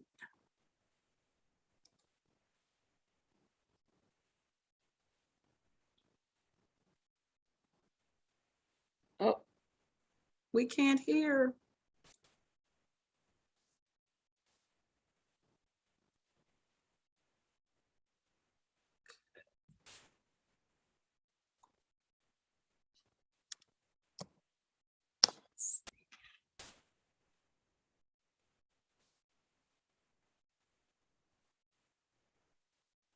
Can we hear? No, we can't hear. Make sure that whoever started, did they share their sound, or are you sharing your sound when you're sharing your screen? No, hold on. Hello. There we go. 8th grade assistant principal here at King Middle School. Hi, my name is Mr. Howard, and I teach 8th grade language arts. This is Naiteki, and I teach 8th grade math and physical science. Hi, I'm Cassandra Jones, 8th grade instructional therapy. 大家好，我是丁老师. Hello, everybody. I'm Ms. Durden. I teach Mandarin language acquisition for the 8th grade LC4. Hello, my name is Ms. Wilson, and I teach 8th grade math. Hello, my name is Senora Aguilar, and I'm teaching 8th grade Spanish. Hello, my name is Mr. Still, and I teach 8th grade physical science. My name is Enrique Holmes, and I am a student teacher for social studies 8th grade Georgia history. Hi, everybody. I'm Miss Brown. I'm working with the Ellis this year for 7th and 8th grade reading, and it's nice to meet you all. Hello, my name is Leon Bowers, and I teach 8th grade science, physical science. Hello, I'm Miss Calhoun, and I'm an 8th grade math teacher. Hello, everyone. I'm Jordan. I teach 8th grade intermediate math, science, and ELA. Hi, my name is Stephanie Myers. I teach 8th grade literature and language. I am Mrs. Sibley, and I teach Georgia studies. Hello, my name is Kathy Davis. I'm a PTSA paraprofessional here at King. Hello, my name is Ms. Brown, and I bless our students with the knowledge of mathematics, grade 6 through 8. Hi, I'm Janina.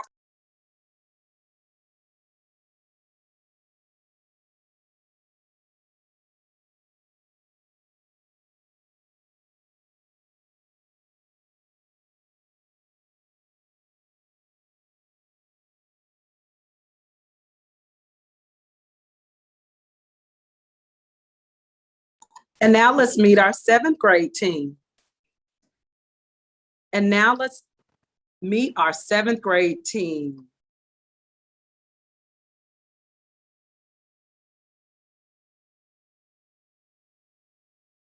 Good afternoon. I'm Kelly Swenson, and I'm the 7th grade assistant principal here at King Middle School. Hello, my name is Shonda Trice.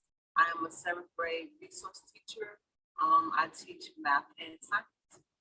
Hello, my name is Mrs. Parker, and I teach 7th grade life science. Hello, my name is Modisha Ridley, and I'm a 7th grade math teacher. Victoria Weaver, 7th grade life science. I'm Chris Rosser from King Middle School. I assist all the teachers on the 7th grade hallway. My name is Kimberly Crawford. I teach special education, severe profound students. Hi, I'm Ms. Wilkinson, and I'm a 7th grade individuals and societies teacher. I'm Ms. Curry, and I teach 7th grade math.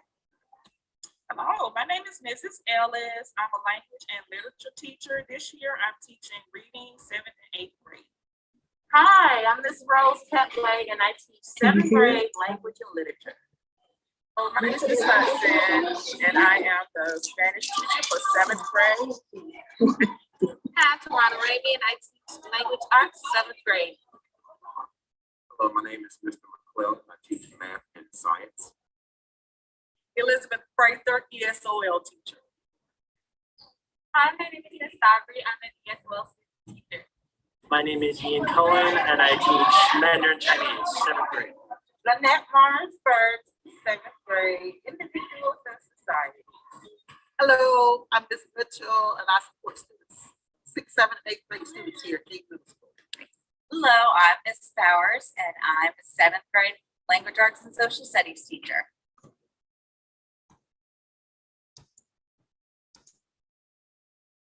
Oops. And now let's meet our 6th grade team. Hello, King family. My name is Nicole Willingham, and I am the 6th grade assistant principal.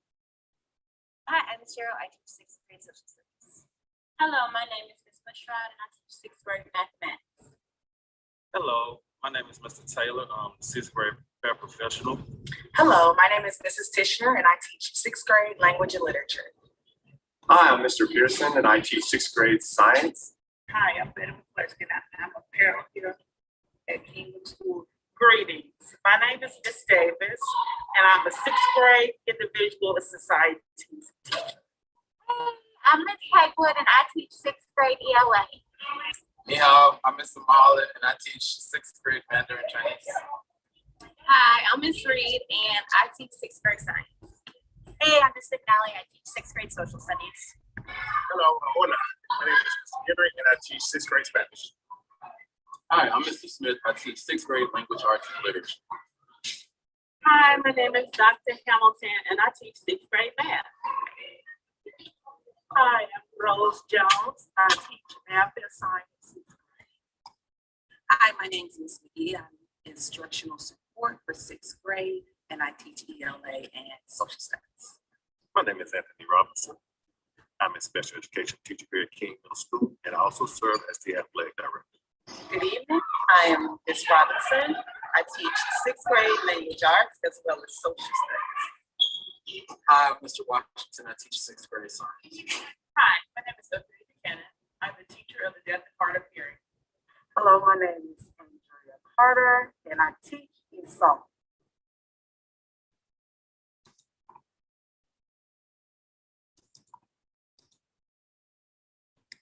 And now let's meet our connections team. Meet the Martin Luther King Jr. Middle School Connections team.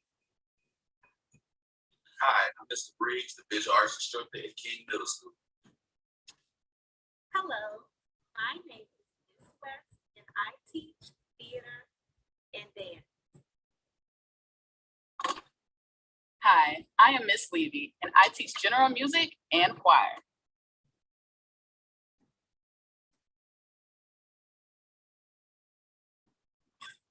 Hi, I'm Dr. Brian Dawson, and I'm the business education career development teacher here at King Middle School. Thank you, appreciate it. Hi, my name is Mr. McKee and I will teach CTAE. Nice to see you all for the first time.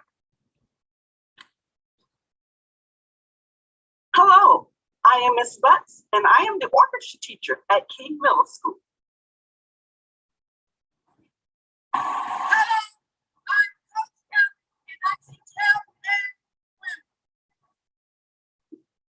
Hello, my name is Coach Manning and I teach physical education. Hello, I'm Coach Butts and I teach physical education. Hi, I'm Coach Taylor and I teach health and swim. We are CTAE.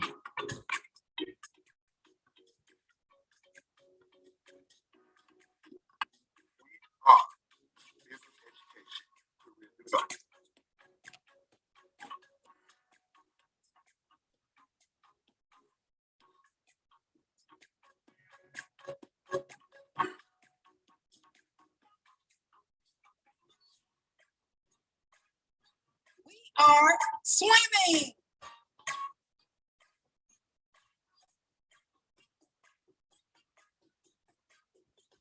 We are physical education.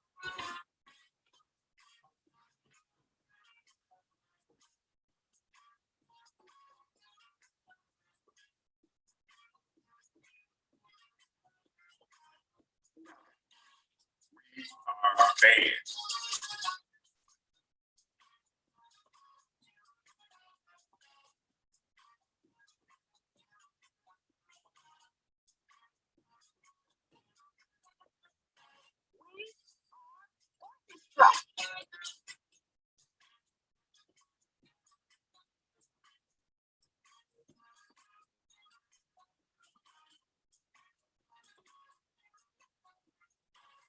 We are music and chorus.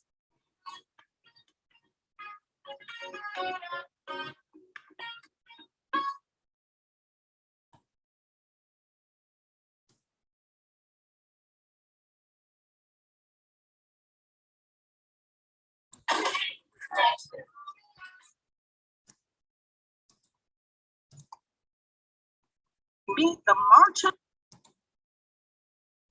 And now let's meet our support staff.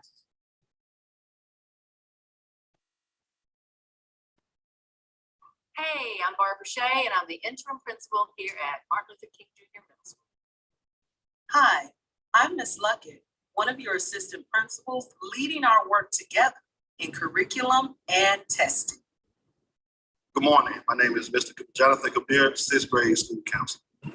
Hello, Mr. Reginald Carter, 7th grade school counselor. Hello, King family. I am Miss McCullough, 8th grade counselor here at King Middle School. Hello, my name is Miss Kaden. I am the instructional technology specialist here at King Middle School. Hello, my name is Johnny Ford, and I'm the literacy instructional coach here at King Middle School. Hello, my name is Dr. Ashley, and I'm part of the instructional support staff, and I support students in 6th, 7th, and 8th grade. Welcome to King Middle School. Greetings, my name is Tanya Leverett. I am the school social worker here at King Middle School. Hi, I'm Shaquila Edwards, Individuals and Societies Instructional Coach. Welcome to King Middle School. Good morning. My name is Kenneth Atwaters, the graduation coach here at King Middle School. Hi, Devin Carpenter, behavior specialist, or better known as behavior coach. Hi, I'm Ms. Mansfield. I'm the 504 chair and MTSS specialist here at King Middle School. Good morning. My name is Mr. Phillips. I am the Communities and School Site Coordinator here at King Middle School. Good morning, Dr. Angelique Duffy, school nurse.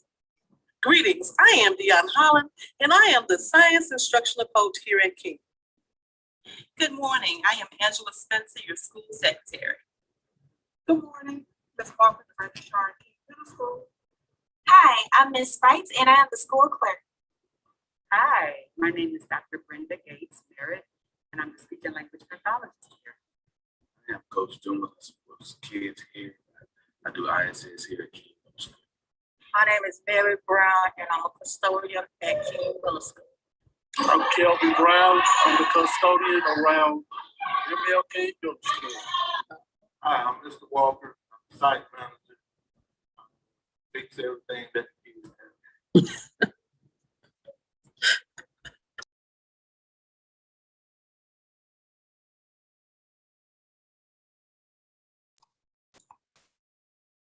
All right, we're going to turn our program now back over to my colleagues, starting with Ms. Swenson.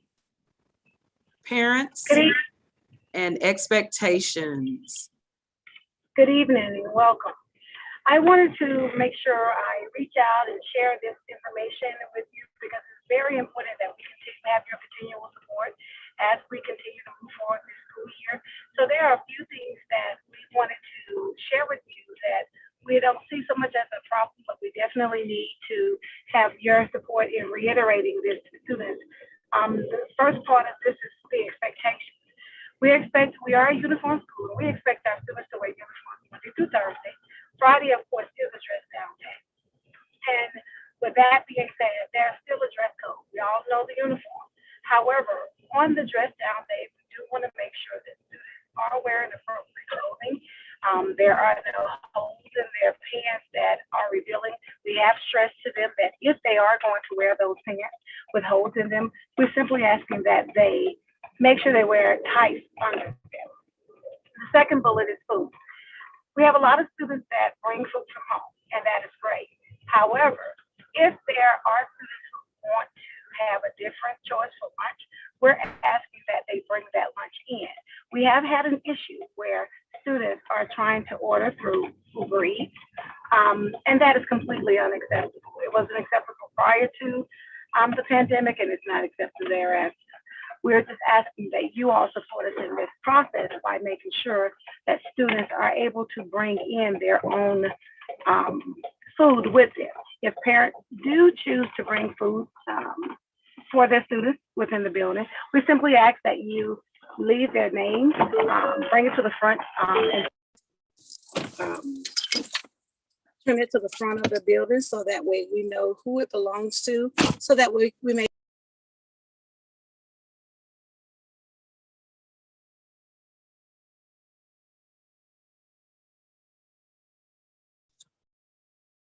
Seems like we lost Miss Swinson. I don't know. Kelly, can you still hear us? Okay, we'll move on. Next, we have Miss Willingham talking about safety. Good evening, everyone. Just want to drop some reminders. Our school day starts a little later than normal, and we have the latest as far as middle school between elementary and high school. So we ask that you not drop off before 8:50. We do not have anyone in place to monitor students before that time. So we really ask that you do not drop off kids before 8:50. In turn, late pickup. If you're picking up kids, please pick them up by 5 o'clock. If not, we ask that you utilize After School AllStars. That's a great program, but please pick up by 5 o'clock. We know that sometimes situations occur where you may need to meet with one of the admin team members, but we ask that you schedule conferences if possible, because a lot of times in the morning we are very busy settling our grade levels, welcoming students, and just making sure that things are going to run smoothly for the day. So it's hard for us to drop what we're doing and meet with parents. So we ask that if you have a concern, that unless it's an emergency, we do understand emergencies, but we really ask that you reach out to us, and so we can schedule a time so that you're not sitting here waiting. And finally, if you are going to bring your child late to school, we ask that your child come before 9:30, but if they're after 9:30, please come in the building and check them in. And that is the same for if you're doing pickup early. If you need to check your child out, please come into the building and check your child out. We don't really feel safe with allowing our students to leave the building without seeing a parent. So these are all safety precautions that we are asking for your support with. Thank you. Ms. Luckett, can we go back to Ms. Swinson's slide? Yes, she is prepared. Ms. Swinson, are you there? I am. Thank you guys so much. There you go. As we were saying, food. If food is brought in the building, I'm not sure if you heard that part. We're asking that students bring their own food in the building opposed to ordering or attempting to order through Uber Eats. That becomes very cumbersome with more than 800 possible students if that becomes a big thing for us to have to contend with. So we're asking that if students would like to bring food in the building, they bring it in with them in the morning. If parents choose to deliver food, we're asking you bring it directly to the school yourself. Preferably the students bring it in, but we understand that there are some circumstances where parents will need to bring and deliver food to the school, and we are fine with that. We'll just make sure we get it delivered directly to the necessary students. Phones. Our cellular phones are becoming an issue in the terms of using them at the appropriate times and inappropriate times. So we would like for you all to please reiterate to your child that we're expecting them not to use their phones during the instructional day unless there was some emergency or we needed your number. It wouldn't be possible for that to happen, but if that was the case, that would be only extraneous circumstances that will be required for us to do that. But for the most part, we would like to ask that you all support us in having students turn their phones in off position or turn them off and silence them. We cannot allow students to talk on their phones during the day or especially within the classroom if they receive a phone call. That is becoming an issue. I know that we have been home and we have become a little more comfortable with reaching out and communicating with one another throughout the day, but we're just simply asking for your support in understanding that during the instructional day, it's difficult to contend with phone calls ringing in the middle of instruction. So again, we're just simply asking that students turn their phones on silent or actually turn them completely off. There will never be a time when you are unable to reach your child or any of us within the school. Lastly, a lot of the students are asking about vending machines. Vending machines are only located within the teacher workroom. We do not allow students to buy or purchase things from the vending machines. We definitely want to make sure that they understand that, so that way we do not have the problem of asking to go or attempting to go. So again, these are just simple expectations that we're asking that you support us on. Thank you.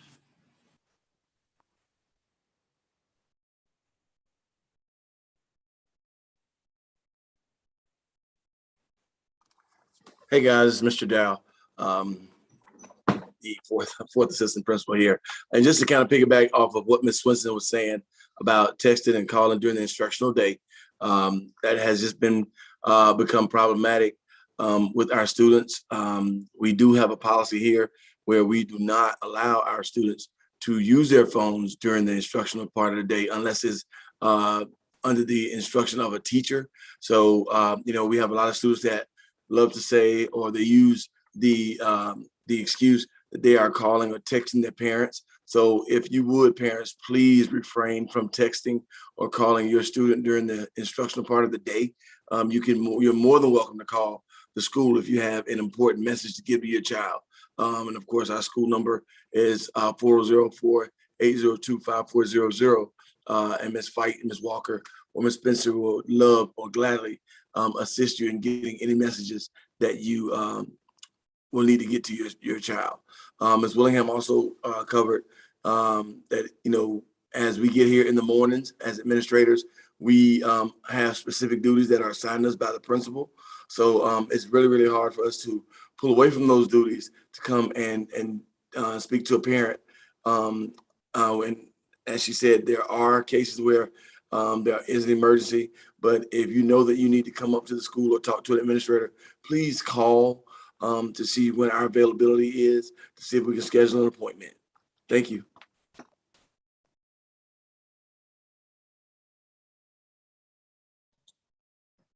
Thank you, Mr. Dow and Ms. Willingham, Ms. Swinson, Ms. Luckett.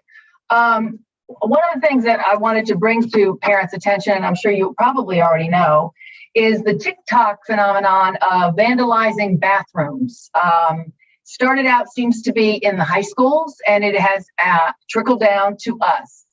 And it involves destruction of the bathrooms. It involves pulling soap dispensers off the walls, taking sinks off their pedestals.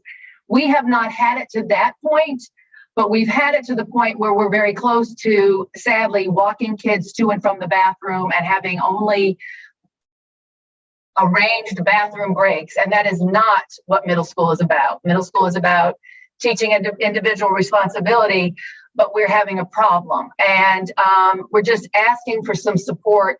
We've told the students that, APS policy mandates that if we have vandalism in our school, destruction of school property, we will file a criminal charge. Today, we had a toilet filled to the brim with paper towels. We had things put in the toilet, and we had a soap dispenser yanked off the wall. I mean, that was today. We are being very diligent, trying to make sure we keep up with what's going on, but it's very difficult. I mean, the kids, I think, see this as something fun because they see it on TikTok. And on TikTok, nobody's getting in trouble. But in the real world, they're going to get in trouble. And we don't want that. We've talked to the students. Actually, I talk to the students every day about the fact that this is your home for 6 hours out of the day, and it needs to be treated respectfully. And for the most part, most of our students honor that. We've asked our students to see if they see something, to go ahead and say something, because we just need help with helping students understand that they're entering a really, really dangerous area if they think it's funny or cute to vandalize parts of our building. We're trying to stay ahead of it, but unfortunately TikTok is more powerful than we are. So we're asking you to please help support us in reminding the students, your students, what the expectations are as they walk out the door in the morning. We are using Ms. Cannon talked about it. We talked about it earlier in the meeting. We're using Securely to monitor our students on their computers, on their school computers, what they're doing, what sites they're going to. And if you could help them understand that if they go to sites that they're not supposed to go to, there could be really big consequences for that. When they put things in the chat like how to hurt somebody, we have a problem with that. And everything's monitored. Everybody's been watching. So I just want us to help our babies understand that when they come to school, they have a level of responsibility, and we want the day to be great, and we want them to make great choices. At the end of the day, we're really asking for parents to help us remind students to turn their phones off during the day. We have allowed them to use them during lunchtime in the cafeteria. They bring them outside when they have recess, but we've asked our students to turn them off in class. You can tell because this hit several slides that phones are turning into a problem. And our feeling is now, especially next week when we get our new computers that have everything the students need, including, of course, built-in internet, there's no reason to have another cellular device in the opposition. They won't need it. Everything they'll need for classwork will be located on that computer or in the books in their classroom. So please, we're just asking for you to support us, help us have an uninterrupted day of learning. That's really all we're asking. So we appreciate your time, the energy you spent listening to us on YouTube tonight. We do have a few other announcements. One is that we will have a parent night on October the 19th. And it will be by grade level. That night will be by grade level. We're going to send our math reports home this week. We're going to send our first quarter grade reports the week of October 4th. We will be conducting benchmarks November 1st through 19th. And that is for science and individuals and societies. The benchmarks are built in to our new math and ELA programming. You will get progress reports the week of November 15th, and we will do MAP again after Thanksgiving and before we go home for Christmas, and that will be MAP growth. So we'll be looking at the baseline that we got these last few weeks, and we'll be looking for the growth that our students have made between now and November. Other than that, we thank you for coming. The calendar is listed right there. We do everything we can to keep things moving here at King. And I know that sometimes people aren't happy with the way we try to communicate, but we absolutely do the best we can every day. Ms. Ford, are there any more questions in the chat? No, ma'am, there aren't. All right, so this YouTube video will stay on the YouTube website for King Middle School. You can access it at any time to watch it again. And we will see you. Hopefully, we think it'll probably be Zoom again in October, but it'll be different in October because it'll probably be Zooms by grade level. We won't be on the YouTube channel. We'll have an opportunity where we can go dig a little deeper into each grade level's what they're doing this year. So in the meantime, people stay safe. Thank you so much for taking the time to join us. Thank you, PTA, for coming on. And thank you, King teachers. You did a fabulous job tonight. Thank you so much. Thank you, parents, for your continued support. Have a great night.